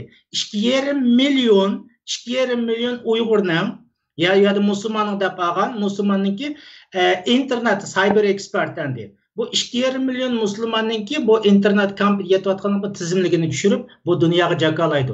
Shuningdek, men bu yerda o'tirib, endi millatimizning da'voyini irqiy qirg'inchilikda o'tirib da'vo qilishga bo'ldigan bo'ldi deb o'tirib 2-oyning 23-kuni o'zimizning do'stlarimiz butun insonlarga men buni dedim. Yeni birisi o'tirib bu yerda devoqil emas, menga ras yolg'on maslama 2018-yil Mustaqillik harakat tashkilotininki yig'iniga borgan. Endi bu tashkilot yangi qurilib, nima ish qilamiz, nima ish qilmaymiz degan masala kelgan vaqtimizda men shu masalani o'tirib qo'ydim. Viktor Gövres 2,5 milyon insonning jazo lagerida bo'layotgan insonlarniki masalan jazo lagerida apti, buniki masalan lagerida apti 2,5 milyon insonningki ismini qo'lga tushiribdi. 46 qatam atomda 1,5 milyondan 1,800,000 qadar inson o'libdi. Va yoki jazo lagerining qurilish masalasini o'rgansak, bu Ikkinchi dunyo urushidagi yahudlarning ayni ahvoliga o'xshaydi. Endi da'voning yo'nalishini, xarakterini o'zgartiraylik. Biz buni bunda qilib boqaylik deb o'tirib, biz Mustaqillik harakat tashkilotining vaqtdan keyin dastlabda men 6 oylik men borganman Fransiyaga. Bu yerga o'tirib qo'ygan vaqtimizda shu qarindoshlarimizmi? Bu yerda kim-kimlar bor o'zinglar bilasizlar. Bundan keyin u qarindoshlarimizni shu yerda o'tirib jimib ketgani, buni biz reallikni reallik bo'yicha deyishimiz kerak.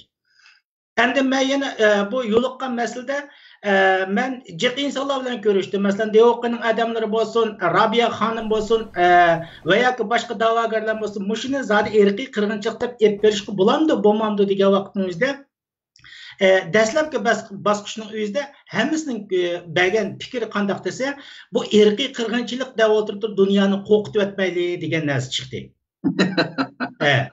Dünyani qo'rqitib, bu rost gap. Irqiy qirg'inchilikda o'tirib, hamda o'tirib, Iron bizning ismimiz, bir masalamiz o'tirib kelayotgan vaqtimizda oldiga ko'p irqiy qirg'inchilik deb buni tashlab, bu dunyodagi siyosiylarni qo'rqitib o'tmaydi deganki, bu reallikmi shunday? Bu reallikmi shunga yuzlandi dedik. Endi bu Allah endi Xudoyim shunchalik bir Yahud tashkilotlari nurg'un rol o'yindi bu ishlarda. Buni endi bular o'tirib gezitlarga har turli narsalarni chiqqandan keyin asta-asta o'tirib bizning bu da'vogarlarimiz endi o'tirib irqiy qirg'inchilik bo'ladi ekan dedi.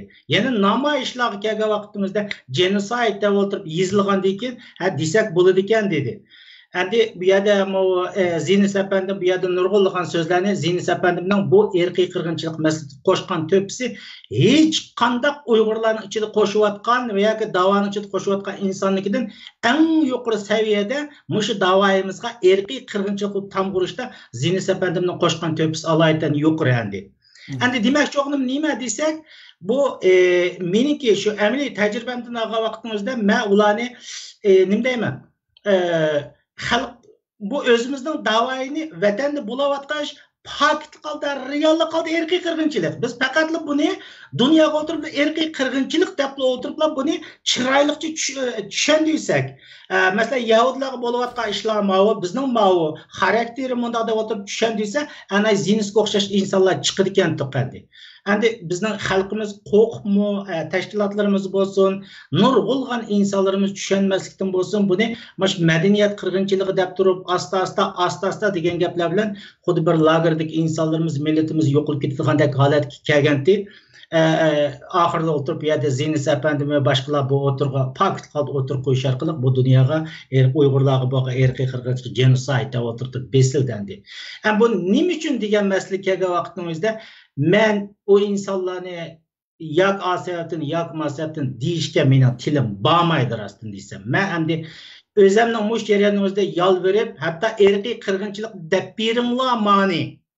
Uyg'urlarga irqiy qirg'inchilik qilyapti deb beringlar degan vaqtning o'zida shu tashkilotlarimizning ichida bo'lsin yoki boshqa aktivistlarning ichida bo'lsin, yo bu tashqi dunyodagi insonlar men kelganingizda qo'rqib ketmasin, qo'rqitmayli degan gaplar men eng qattiq endi ko'nglim yerim bo'lgan masala.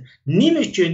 Nima shundoq men uni xuloslab ichidan kelsam, bu millatimiz, xalqimizning ichidagi millatning davosini qilyapmiz degan insonlarga mening topgan xatoligim, men boshqa xatolik demay turay, bu yerdagi bo'layotgan haqiqiy irqiy qirg'inchilikni pokitlik, detalli holda faqat xalqaro tashlash masalasida mencha endi ko'pinchilari balkim top yuqoridagilari biladigan deb o'ylayman, ammo tövendagi xalq bundaq ishlarni yaxshi tushunib bo'lmaydi. Endi menimcha bo'lgan vaqtning o'zida ba'zi ishlarni nima deymiz? Men rostini desam, nima uchun buni irqiy qirg'inchilikda o'tirib xalqaro o'rinda shundoq tashlayapmidi degan masala kelgan vaqtning o'zida men nurg'un gaplarni desam, tilim qisqilik qildi rostini desam, tugim kamaydi. Desak yana boshqa taqotiq gaplar chiqdi, men mana shundan to'xtab qolayapman. Neyse, qandaqli bo'lsin, vatanda ezilayotgan shu xalqimizning qini, shu yerda yetayotgan xalqning duoyi hem tashqi dunyodagi insonlikni so'yadigan Zinisga o'xshash, Amerika palatasidagi Marko Rubioga o'xshash, Amerika hukumatiga o'xshash insonlar biz shu masalani qo'rqib o'tirib irqiy qirg'inchilik deb qo'rqitib o'tmaydi demasakmi, ammo amallar reallikni tushungan shu insonlar o'tirib bu masalani eng oxirida o'tirib qo'yib, bizning masalamizni ashila o'tirib haqiqiy ma'nodagi irqiy qirg'inchilikda o'tirib tashildi. Endi bu ishniki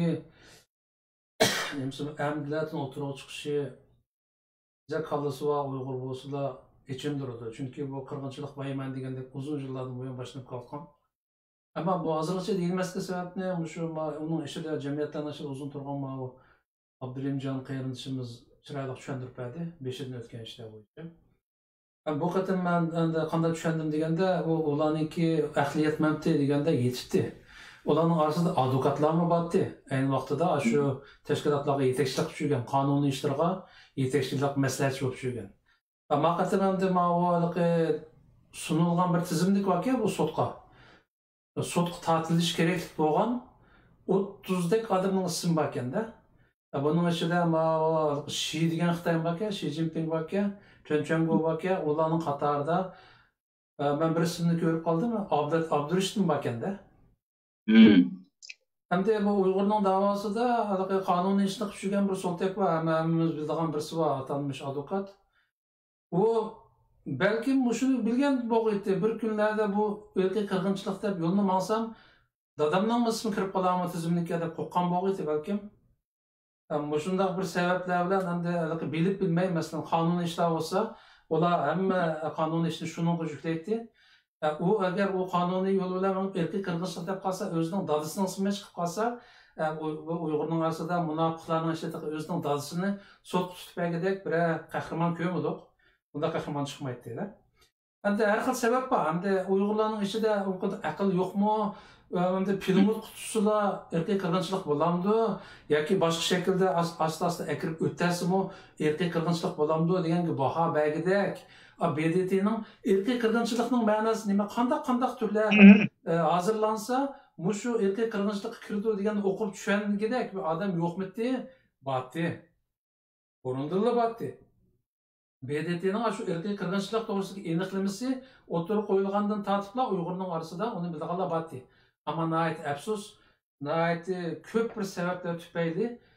Hazırgıça şu davasiyetimiz nəhayət umaş halətdə.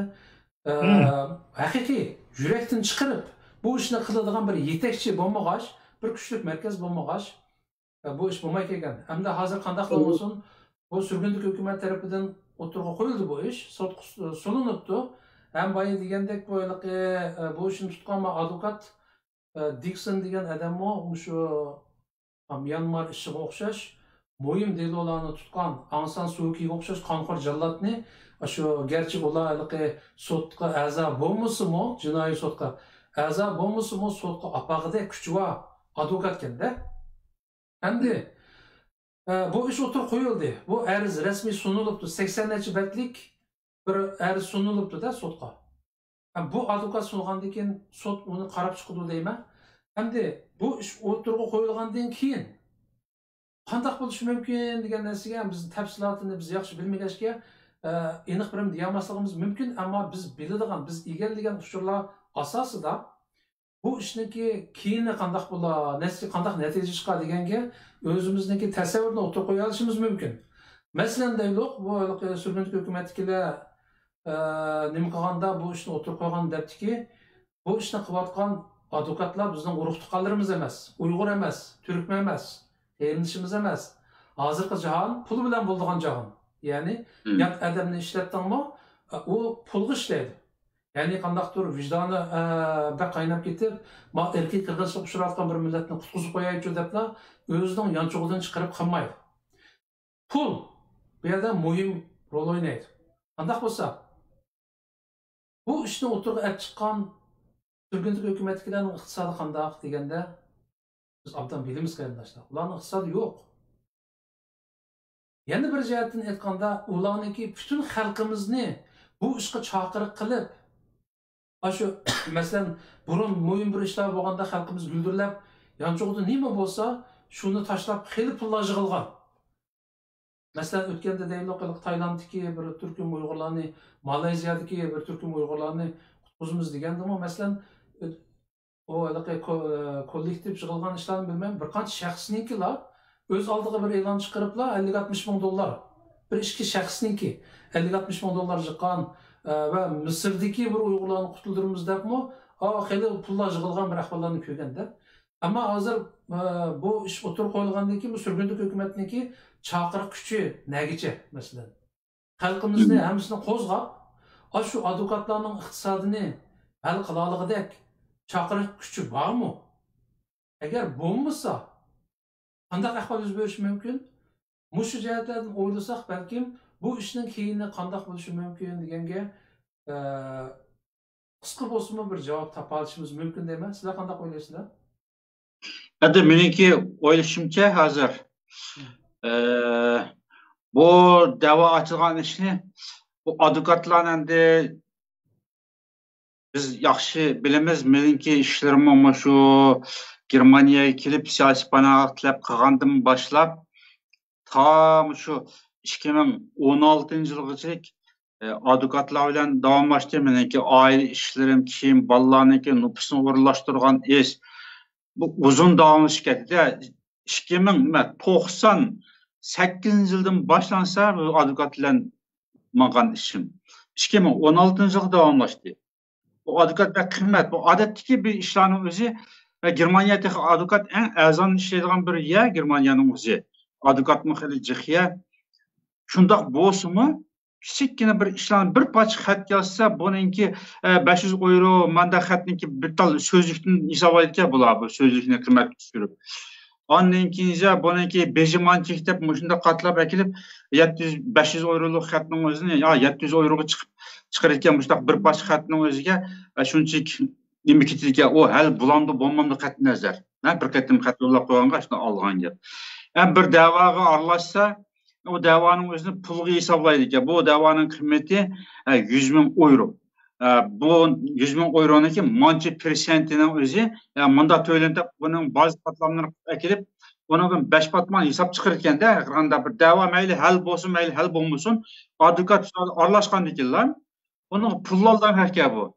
Hem de bir milletinin ki davasını kılvatkan çağda ırkı kırgınçılıkta 80 netçibetlik bir materyalini advokatga topshirib, bu advokat o'zininki qonuniy tajribasiga, xalqaro qonun tajribasiga asosan uni moddalarga tushirib, bunda abzaslarga uyg'unlashtirib, tayyorlab, raport tayyorlagandek tayyorlab qilishga haqiqatan bu buni haqiqatan jiq pul ketadi. Bu adil ish emas. Bir qatim davoni echib qo'yganlik bilan bu ish hal bo'ldi degan gap emas. Ham Xitoyga o'xshash bir kuchli davlatga qarshi da'vo ochgan chog'ning o'zida u odatdagi bir da'vo bilan bu davlatlar orasidagi da'voniki qiymatiga o'xshamaydi. Iqtisodiy qiymati yuqori bo'ldi. Endi bu ahvolda surgundagi hukumat buningki iqtisodning huddidan chiqarg'idek imkoniyati yo'q. Buningki Mayli qandaqla nimasidan alayli, ularga agar biror davlat o'zi yordam qilyotdi degan holat, NEDga o'xshash biror tashkilotning o'zi yordam qilyotdi degan holatga tasavvur qilsakmi, ammo bundaq da'vo ochilganga yordam qilmaydi, yordam qilgan vaqt jamiyatlarmi. Bu faqat Uyg'urlarning o'zininki bir millatning o'zining shaxsiy da'vosi bu. Bunda olgandan keyin surgunlik hukumatniki xazinasida bu davoni bir qatim rad qilsa, yana bir qatim rad qilsa, yana bir qatim oqistim mengib yurib, bu advokatni doim mangdirishidek hargizmi ularning iqtisodi yo'q. Ham buningki yana bir tarafdan bu hukumat chaqiriq chiqarib, xalqni safarbarlik keltirib, pul to'playdi deb ham undaqmi aytolmaymiz. Faqat o'zining doirasida o'zini qo'llaydigan, himoya qiladigan yaqin odamlardan ma'lum darajada iqtisod chiqsimi, ammo xalqninki ma'lum bir qismini safarbarlik keltirib, hammasini emas, ma'lum bir qismini, masalan, chet elda 50 ming Uyg'urmi shu vatan millatining ishiga qiziqadi, ko'ngil biladi desak, 50 ming Uyg'ur. Mayli o'z shaxsiy munosabatidan bo'lsin, mayli haqiqiy vatanparvarlik qizg'inligi bilan bo'lsin, 50 ming Uyg'ur shu qiziqadi degan chaqda surgunlik hukumat 200 Uyg'urni safarbarlikka keltira olishi mumkin. 200 ni. Shunlashqa buni surgunlik hukumat chaqirib qilish kerak. Hukumat o'zi safarbarlikka keltirish kerak xalqni. Öz hükümet doğandan keyin qani qo'ldan kelganini qilib boqsin deb mandaqlar melaki mo'rimizni chiqarib qo'ysak, sen bizga askilik qilgandan og'zingni buzib qolayimqan gap qilgandan unda o'zing qilib boqay deb turvasak, bu millatninki davosiga biz qarab turib belki uningga ot tutuşup suda ketayotgan bir yardımga ehtiyojliq bo'layotgan o'zimizning qarindoshlarimizni suda eqib ketishiga, o't kuyib ketishiga biz rozi bo'lib qilgan bo'lamiz. Shuning uchun sen yaxshi ish qilmaganding, men degandekni sen qilmaganding deb qaydashning bu insonsizlik. To'g'ri. İnsansızlık bu. Bu namertlikten eşip insansızlık olur. Şuna meyli meni tılgan bolsun, meyli yeni birisini urgan bolsun, yeni birisini hakaret kıygan bolsun, nemini kıygan bolsun. Bir zalim kanxor, yani milletimizin kenini tüküvatkan, şundak bir kanxor, zalim Xitaylarning üstünden, ırkı kırgınçılıkvatkan bir Xitayning üstünden dava etivatkan bir kimlerinin özünü elbette maddi cihetten kollaş her bir Uygur'unki meşguliyeti. Bunu her qaysi ekim, her qaysi teşkilatla öz dairesine seferberlik kılıp adam birisi 10 eurodan bolsun, 10 dollardan bolsun yığsa, 50.000 Uygur'un özün 5.000 Uygur'dan yığalısa, 5.000 Uygur'dan 10 dollardan yığalısa mı gelecek canğa esqatılgan bir narsa buludu. Bunu her bir teşkilatla, her bir guruhla seferberlik kılış gerek elbette bunu. Mao Germaniyadan Adamcan qarindoshimiz telefon qilib qopti. Bu to'liqlaydigan, uzitish beradigan yoki boshqa fikr bor o'xshaydi. Anglab qolsak, assalomu alaykum. Va alaykum assalom. Qani gap qiling Adamjan. Avoz keladimi? Kelyapti-da. Rahmat. Boshda jasorat ikram orqali bizni anglayotgan dunyoning haqiqatini qarindoshlarga assalomu alaykum. Yuqorida erkin ruda efendim oturup koydan bir işte meselesinde de Allah'ın şu ken kalan hatta erkin efendim 2018'deki bizimki tarihteki Şarkı Türkistan Uygurustan Müstakillik Teşkilatı'nın kuruluş yılına da var. Şu yılından kiyinki ama idare ve onun bilgi faaliyetlerinin malum derecede haberi olması gerek. Şuna aşı Victor Giri aşı yukarıda erkin ruda efendim oturup koydan kişinin ismi. Victor Giri malumatı da bir iki meseleden çok sayıda sanardım. Telefonda bağlandım. Ama slogandan ben biraz dinledim de sırtta. Sen yuqoriroq so'zlang, ovozingizga kelsa, daraqalda ovozingizni sal ko'tarib so'zlang. Demek endi bu yerda başta sizlarga aytay, men Sharq Turkiston Uyg'uriston Mustaqillik Tashkilotining va Sharq Turkiston Majlisi va Sharq Turkiston Sudida hukumatida hozir ishlayapmiz. Bu Victor Givet efendiler 2018-yilda bizimki Sharq Turkiston Uyg'uriston Mustaqillik Tashkilotimizning muavin raisi Sadık Adil yani Gollandiya'da kurdu. Bu kişi bu adam bilen görüşürlük hem bu adam özünün kolundaki malumatlarının bir kısmını bizimki muavin raisi Sadık Adil'e veriyordu. Sadık Adil bu materyalı alan için bunun bir kısımlarıyla zaten 2019'da 3. ayda Şarkı Türkistan Milli Meclisi'nin reisi ve Şarkı Türkistan Mustaqillik Teşkilatı vakaleten 9 vekil Birleşmiş Milletler Teşkilatı'nın yılına da 18 yani Xitay tarafından 18 vekilin aldıda Xitay'ın bu ırkı kırgınçılığına Xitay'ın halkımızı ilgilendiren bu ırkı kırgınçılığına karşı başlayan bu sorunu haber bizimki meclisine Facebook sayfalarında bu sorunu haber var. Genelde sözlerinin erkin Roda Efendi'nin ağzı elbet belki haber yapmadan bulup mümkün. Bunu oturup koydum ama bu kırımdaşlarımızın elbet ağır çıkmadı diyen bir cümle alıp kaldım. Elbette bu kişilerden hazır mı alakalı bu adamın kulübe tahminen 2 milyonun zikrat kırımdaşımızınki lazımı ziyaret kıyılan şu köprek lazım ziyaret bizge münasebetlik çıkan adamların çıkan kılacağınız mı? Çıkan kızan Allah'lardaki kıldığı çıkan 2 milyon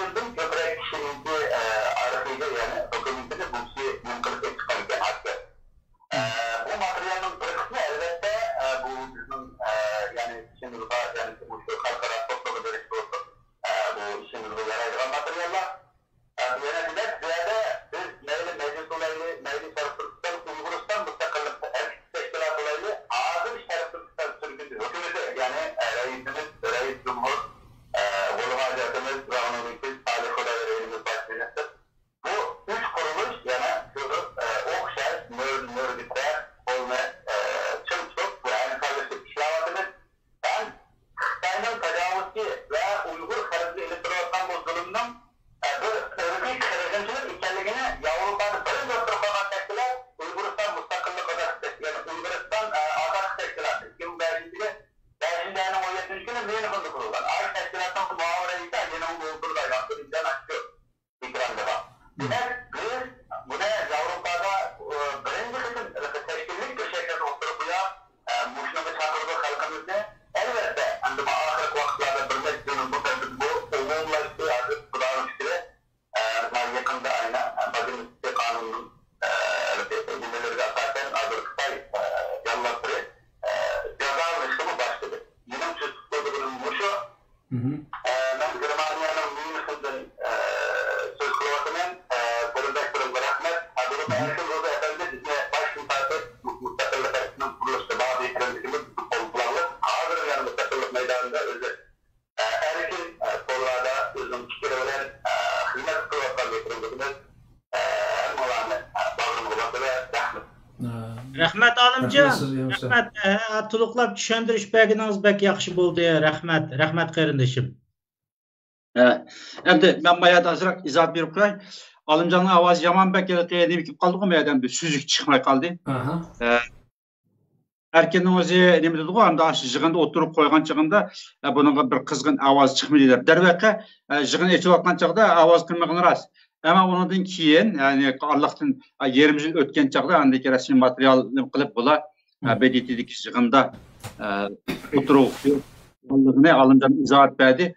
Yaxshi endi Alimjonniki biz ma'lum jihatdan qilganligimiz, yani ma'lum tashkilotlarning bo'lsa-mu buni o'tirib qo'yib so'zlab manganligini aytdi. Endi bizniki ma'vo sorunda hozirgi Alimjon anglab qolsin, ma'vo suhbatni davatgan emas, yoki rasmiy da'vogar sifatida turib qonuniy jihatdan da'vo ochmaganligi ustida to'xtalyapmiz. Endi hozirgi faoliyat boshqa, endi BDT'da so'zlamdi, Yevropa parlamentida so'zlamdi yoki Alimjon degandek bizning Uyg'uriston azadlik tashkiloti o'zimizning to'rbatlarda mendaq bayonot e'lon qilamizmi? Bu bir faoliyat masalasi. Faoliyat endi bu ba'zi chog'da ko'shikchilikni suv tushgandek bir narsa u. Soni olimiz liqmiliq, mağımız o'yga vaqtcha chelak qurib qoldi. Suv yo'lda yiqib tugab ketdi.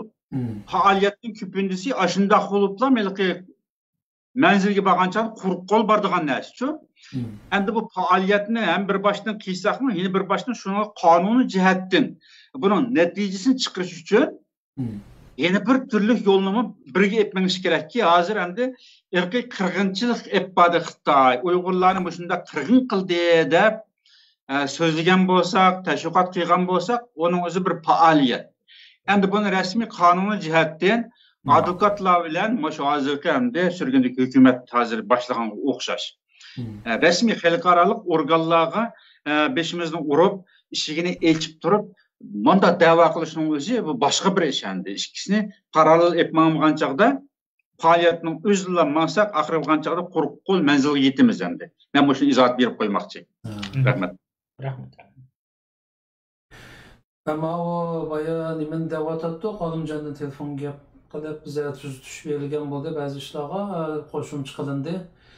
Ama o'ylaqi chaqiriq nima chaqiriq deyman, arz haqiqiy türde resmi yolunda yollangandan keyin bu xalqaro jinoiy ishlar sotiga.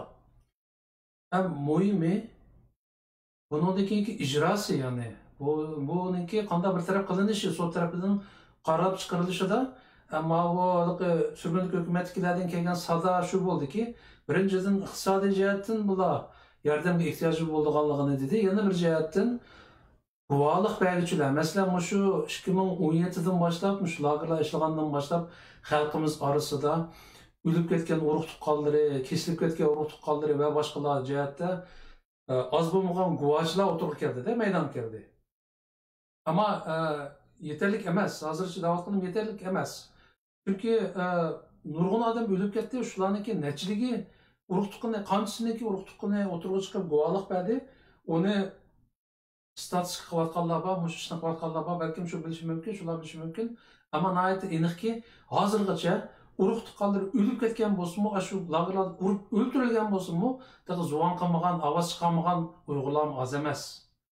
Bular deydiki, shunga surgunlik hukumatdagilar shu nimaga isbot kerak sotqa.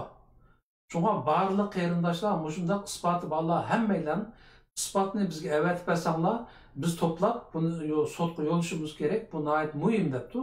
Bu birisi, endi isbot berish masalasi. Ammo boya degandek 80 betlik arzni sunib bo'lgandan keyin advokat varaqlab turib, advokat Abdurimjon degandek bu advokatning qimmatligini Yevropa, Amerikadagilar bilamiz. Hakikaten xatma-xat pul oladigan haq buchu. Hamda abay ko'rsatganda Dikson degan odamning qarshisiga insof va uni bilmaymiz. Herhalde o bekashmay, chunki uni turmushni qamdish kerak, uning chiqmayacak. Mushtaq holatda hamda bu Abdurimjon dedi, surgunlik hukumatiga hakikaten qo'shib 200 odam yig'ilishi mumkin atrofiga. Ammo biz bular bir savobli ishni boshlagan ekan, biz uni ular urushib qolgan, maytatishib qolgan emas deb emas, hammamiz Uyg'urligimizni joriy qildirib, bu ishga qo'limizdan kelishicha yordam qilishimiz kerak dedi. Bu nihoyat to'g'ri gap. Ham bu surgunlik hukumatdagi odamlarni men aralashib, men bir mezgilda o'tgan yil 6-7 oy maxsus shularning tashviqotini qilgan, ham Amerikaga beribmi, orasidagi jidalni ayirayman deb berib bilib bilmaymanmi, ba'zidan dushman ko'rinib qoldim. Ham bu surgunlik hukumatdagilarda aniq deyish kerakki, bir chaqiriq kuchi, bir kuchli chaqiriq kuchi bormi xalqimizga deganda yo'q. Bularning ichida psixikasi degandek sog'lom bo'lmagan odamlar bor, o'zini lider deb o'taqalarning ichida. Masalan, sen mening dushmanim tarafga o'tib ketib, dushmanimning endi o'tadin deb baqadim bir odamga o'shib qolgan g'ayriy odamlar bor deb bularning. Demakki, mushunda psixik sog'lom bo'lmagan odamlarniki o masalan aşağılık namoyishlar jarayonida ko'rdik. Dastlab nurg'un qo'llagan odamlar bo'lsa, bara-bara azlab yo'q chiqdi. Odamlar bak aziyib ketdi. Demakki, bu bir reallik, ya'ni bu surgunlik hukumatdagilarniki bu chaqiriq kuchi yetarli emas, nihoyat yetarsiz. Ammo bu ishda qanday qilish kerak deganda, mushu oldi bilan mushu mustaqillikni tashabbus qilayotgan, mustaqillik uchun jinim fido, mustaqillik birdan bir yo'l davatqanlar nurg'un tashkilotlar bor, masalan, nurg'un partiyalar qurildi, tashkilotlar qurildi. Mushlarmi cho'qim mushu surgunlik hukumat qildi emas, bir Uyg'ur qildi bu ishni deb turib, mushu qo'limizdan nechilik kelsa va xalqimizni safarbar qilib bu ishga, bu ishni vujudga chiqarish nihoyat muhim. Ya'ni bu ishni bunday qilib ishni boshlab qo'yib, oxir chiqmay qolsa, birinchidan iqtisod yetishmay, advokatlar sustlashib qolsa, yana bir tarafdan biz ta'minlagan isbotlar yetarli bo'lmay, sotdan bir yaxshi qaror chiqmay qolsa, bu shu qadar xo'sh bo'lganimiz baqaga ketib qoldik qarindoshlar. Shunga bu vijdonliklar oramizdagi bo'libmi mustaqillik davatqanlar cho'qim va palani hocam men bilan munosabat yaxshi emas deb meni tillaganti, menga batlaganti degan gaplarni unutib hozir. Mayli u hocam psixik saq bo'lsin yoki kasal bo'lsin, ishqib bular boshladi, bir savob ishni boshladi, birinchi ketman to'pini otdi, qolganini hammamiz o'lash etishimiz kerak, bu to'pini etib, shu bo'shliqni tundirishimiz kerak. Buning uchun hamda masalan puli bor tashkilotlar, masalan qurultay deganga o'xshashlar qilamdi. Masalan, menimcha bu hayvonlar qilmaydi bu ishni. Chunki masalan o'tganda bir nimani chiqarib qo'ydim, bu $1 million keldi ekanda bularga. Masalan, istema shu pulmush surgunlik hukumatning qo'lida bo'lib ketgan bo'lsa, shu 1 millionni shu advokat xashlagan bo'lsa, bu yoqdek oqatida bu ish. Ammo hozir xalqimizdan $1 million yig'ish bu qadar oson ish emas, ammo tasma emas. Chet elda 1,2 million Uyg'ur bor deymiz-ku. Men O'rta Osiyoda o'tganda aniqi Vankat Priyag bordiki, millatning onasi bilan bir nima qildik deb so'mqilab pulni avatgan qarindoshlarimiz bordi. Demakki, xalqimiz orasida qizg'inlik bor. Bir umidni ko'rsa, bir durust chiqayotgan odamni ko'rsa, millatimiz qo'llaydi. Mana mushu ishga kelganda surgunlik hukumatiga andaq odamni, mandaq odamni kallasi nervs chataqdi demay, bu ishga cho'qim mesela bizning ekranımızda çaqırib qilishimiz kerak. Vicdanın bor Uyg'urli bo'lsang, ular chiqarib qo'yibdi nimasini, konto nomerini. Ana shunaqa avasang bo'ldi deb. Yaqinni siqmabdi. Mana shu pulni yig'ma demabdi. O'zing vijdoningga qarab, ko'ngling tatgan bo'yicha bizga yordam qil debdi. Bugun mushadimi mening deydiganim qarindoshlarim, bu Uyg'urniki cho'ng ishi, muhim ishi. Shunga qo'limizdan kelishcha ish bo'lmasa bir taqsirlarman, ikki taqsirlarmanning pulini avat qilsakmi, tama ko'l bo'la deb, shu ish bo'lmasa advokatlarning chiqimini ko'tarishiga yordam bersak, uning boshqa boy degandek, urug' tuqqanlari lagerlarda o'ldirilgan va boshqa sabablardan, shu erkak qirg'inchilik sababidan o'lib ketganlar, hamda bu uchuq oshkor sen sudga berib nim qilmagandan keyin, isbot bermagandan keyin, isbotni mushlar avat qilsam, isbotlari bilan bular yetkazdi sudga. Bu aralıqda dunyoga e'lon qilinmaydi yani. Bu dunyoga e'lon qilingan narsa emas, bunga ansirash yo'q. Sudga boradi, sud uni ko'rib chiqib isbotlarini shuningga qarta hukm chiqaradi. Shunga mushu ishki jihatdan mushu chaqiriqqa, ya'ni mushu arzga yaqindan hamkorlashsak degan umiddaman. Bu vaqtda erkin sizning gapingni anglamadik. Sizning o'ylaganlaringiz bo'lsa anglasak.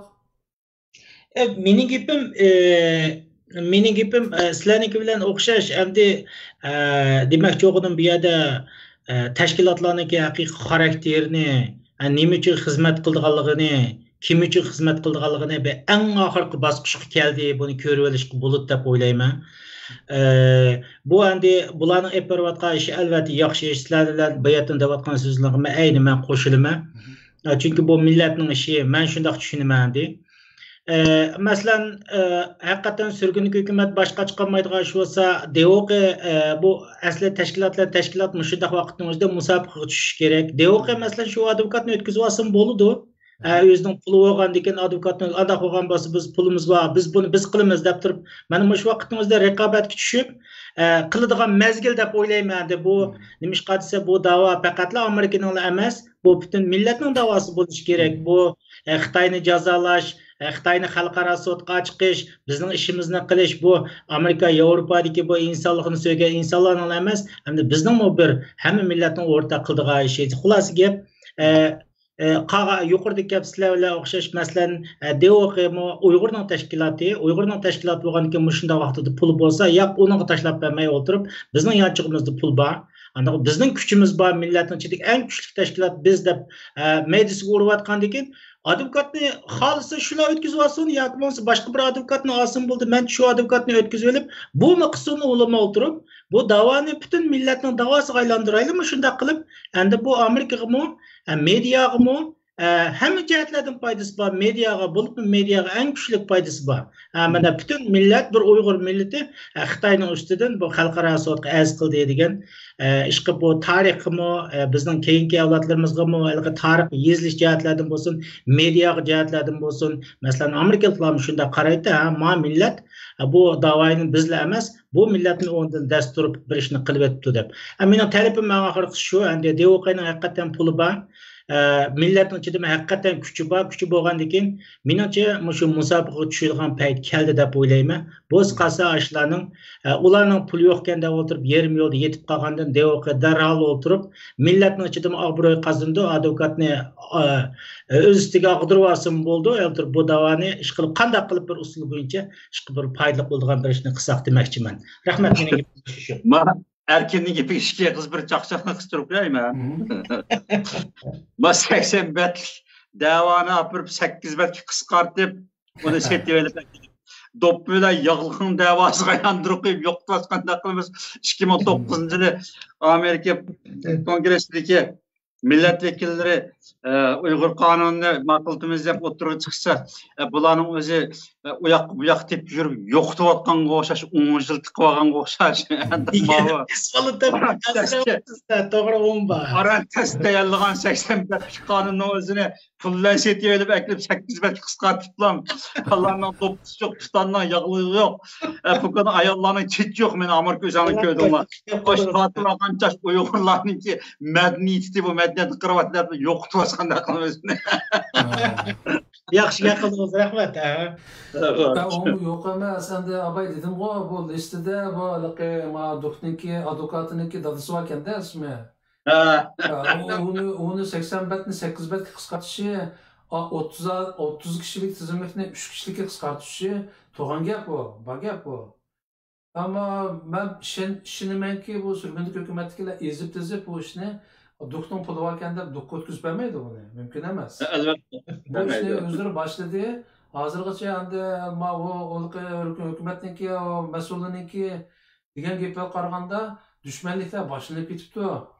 Ya'ni mushu shon shuhratni mushu sürgünlük hükümet qazınib ketami deb onun qarshi bir ovozlarda bir faoliyat qilayotgan ishlar bormish. Masalan, BDT'ga er sunishtamdi aytib shunday bir ishlarni qilayotgan ishlar borki, endi bu doktorlar onu aldığı berip ma işini biz götürüp pulumuz var diye depme bağmaydı bu iniq. Çünkü ularda onda kan yok yani eğer bularda şu erkek kırgınçlık dep arz kılış niyeti boğan bolsa belki 20 yıldan aldığı kıpılattı. Ama bu iş bo'lmaydi, qilmaydi, qilinmaydi. Onda qilish niyetim yok.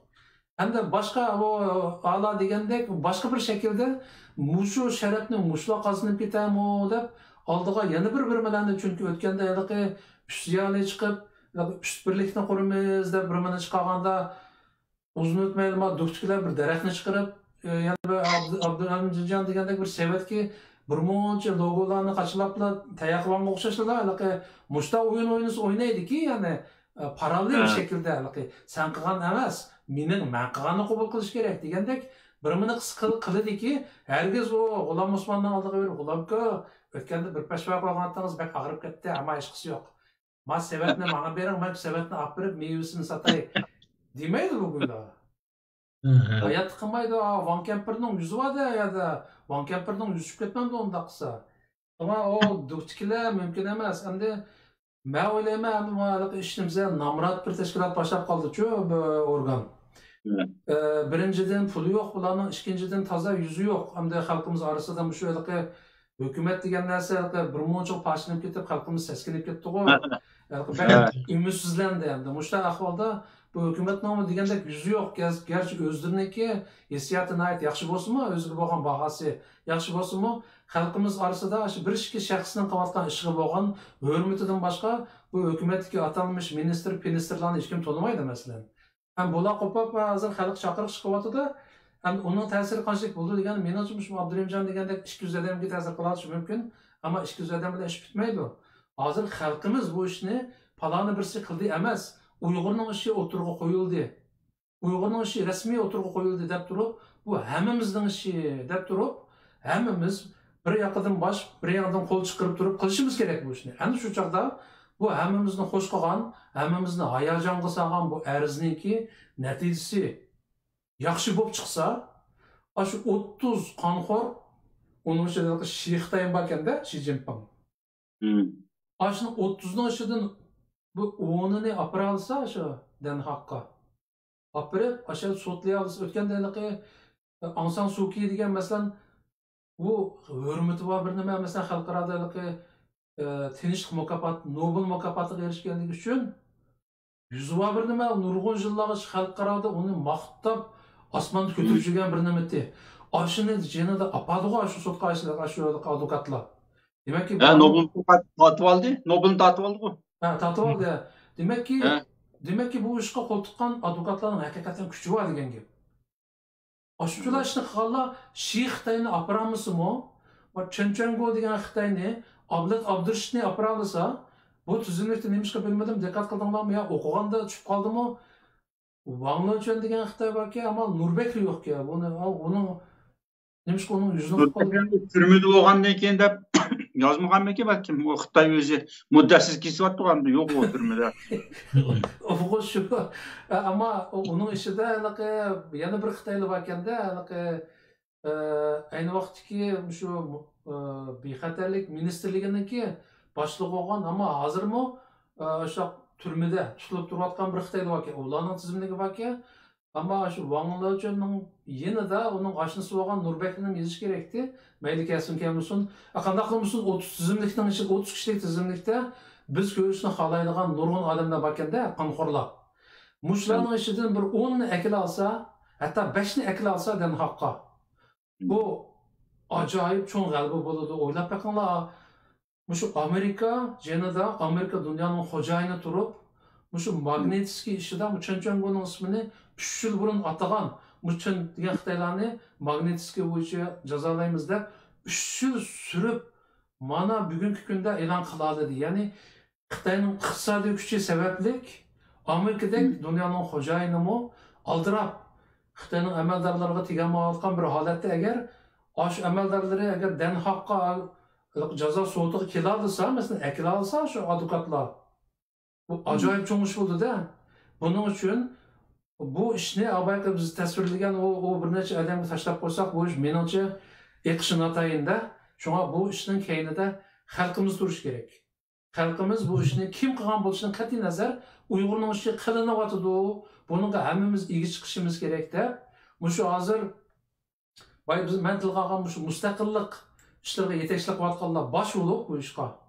Ularning belgili chaqiriq kuchi bor.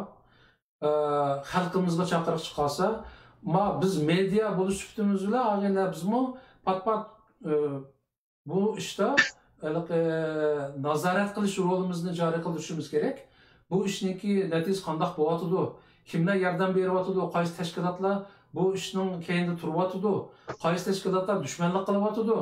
Bularni vaqti-vaqtida biz hamma xalqimiz biladi, hech nimadan qo'rqmaydigan, rasm so'zlaydigan media bo'lg'ashqa vaqti-vaqtida biz buning uchurini berib turishimiz kerak. Ya'ni nazoratchilik rolimizni joriy qilishimiz kerak. Bu orqali inshaalloh bu ishning beshi boshlandi, oxirimi natijalik chiqsa, Allohdan shuni tilaymiz. Oxirida qarindoshlarimiz sizlarniki bu mushu tema haqida qo'shimcha qiladigan gaplaringiz bo'lsa anglasak, andan keyin programmani oxirlashtirsak. Men shu safarbarlik qilishda abiyammo dedim. Bizniki Uyg'uriston ozodlik tashkilotning ichida muzokara qilyapmiz hozir. Buni tashkilotning ichida qanchalik biz bu iyoni to'play olamiz? O'rta Osiyodagi Uyg'uristonchi qarindoshlarimizni qanchalik tashabbus qila olamiz? Mana shuni bir yoqliq qilib vaqtida bir chaqiriq chiqaraylik, ham o'zimiz vaqtida o'zimiz bir iqtisodiy faoliyat qilib, bularga azroq qo'limizdan kelishcha qanchalik shunchalik bir yordam qilamiz deb shuni muzokara qilyapmiz hozir. Endi hozirgi üstü birleş deganga darak qilmaylik 50-60 tashkilotniki yo'pirmoqlarni esib qo'yibdi o'tganda. Tashkilotlarning yomon jiqga mushunda tashkilotlarning o'zi faqat o'ziniki doirasida va o'zini qo'llaydigan tashkilotning a'zolaridan ozdir ko'pdir zodi. Bir kishilik o'ziniki ko'ngilni, xayrixohligini Musa hozir qanday bu qurbon nimasi kelyapti, qurbonlik yordam qiladigan faoliyatlar bor. Bir tarafdan faqirlarga yordam qilish ehtiyojlilarga, yana bir tarafdan ma'lum bir qismini saxovat tariqasida mushu surgun hukumatning mushu faoliyatiga albatta taqdim qilishni men tavsiya qilaman, talab qilaman qarindoshlarimizdan. Meniki boshqa fikrim yo'q, rahmat. To'g'ri. Mening boshqa fikrim yo'q. Abdurimjonning degan gapi to'g'ri bo'ldi. Shu qurbonlikdimi, yetim yesirlarga, ojizlarga yordam qilgan ishimiz bor. O'tganda ro'za Ramazon oyining oxirida atag'aliq pitirning pulini shu u majbur ekan, shu Turkiyadagi qiynalib qolgan virus sababli uydan chiqolmay o'tirib qolgan qarindoshlarimizga avatib berdik. Shunday bir shaklda bu shu vatanning millatning ishi bo'lgandan keyin masalan atag'inimizni bu qator shu ishga atsak masalan mushu sotning ishiga, arzning ishiga atsak, oshningdimi inshaalloh yomon emas bir narsa yig'ilib qilishi mumkin deyman. Rahmat qarindoshlarim, bugun xilib ahamiyatli bir ishki temada ko'nglimizga gapni to'kib oldik.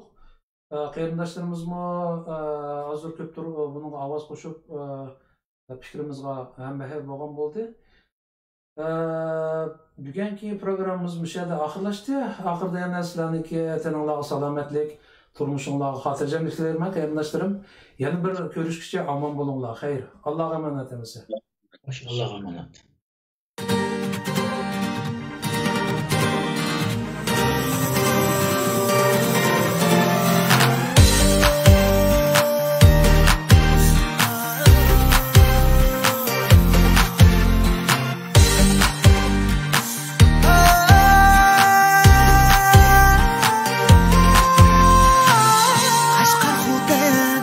Yargen turpan Ürümçi gulca Atış kumu Aksu Altay Korla ve Kuca Ana yurtum sen bu dünyadaki en güzel makan Koya patmaz bu yaşta çeksiz Mihirge tuğan Aynı saktin bu akıl digilistan harman Yana mengi davam kıylan üzülüp kalma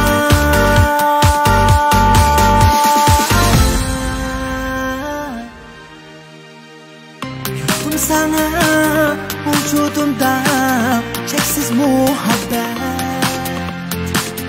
Tahirleniş, asrap suyuş, davam ta abad Dua kılar, acır kılar, tüküpler mitmen Ana yurtum, kız persentinmen, usulmaz hakikat Yusuf Mahmud, Ferzenti Tahrim, Mehkem yadında Allah badur, Mektahrim Allah Ötken koynunda Sen şahit tutmuşken ölmesiz direksin Ul cisminde var tevzimat tügimez çeksin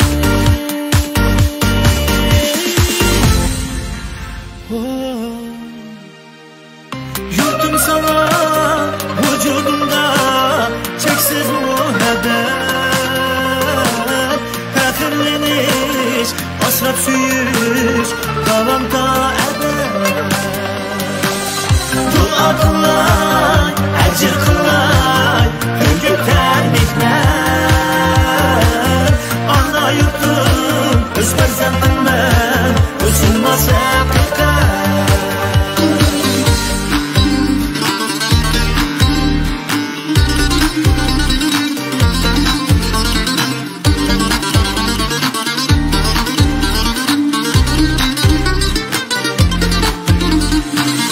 Sutuk buğra, uğuz royi Sınsun çin bizge Ümmet işeç, ümlü xeyret Bu soğuy bizge Qeyrindaşlar qo'l bergin duruz hamra qil kulga Tirishayli uyushayli yar bo'lib bir-birimizga Biz tushgan zafar ana yurtimizga javob Farzandimiz bizga daf bilan qarab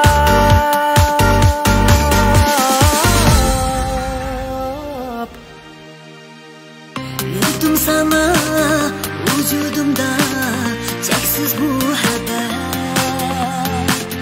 Tahirleniş, asrap suyuş, davam ta ebed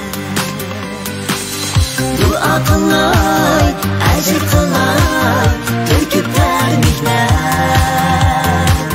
Ana yurtum, öz ferzendim ben, usulmaz hakikat Sana vücudumda çeksiz muhabbet Tahirleniş, asrap suyuş, davam ta ebed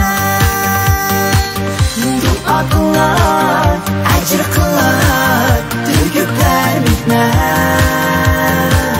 Ana yurtum, öz ferzendim ben, usulmaz hakikat O'z farzandimman, o'zimiz haqiqat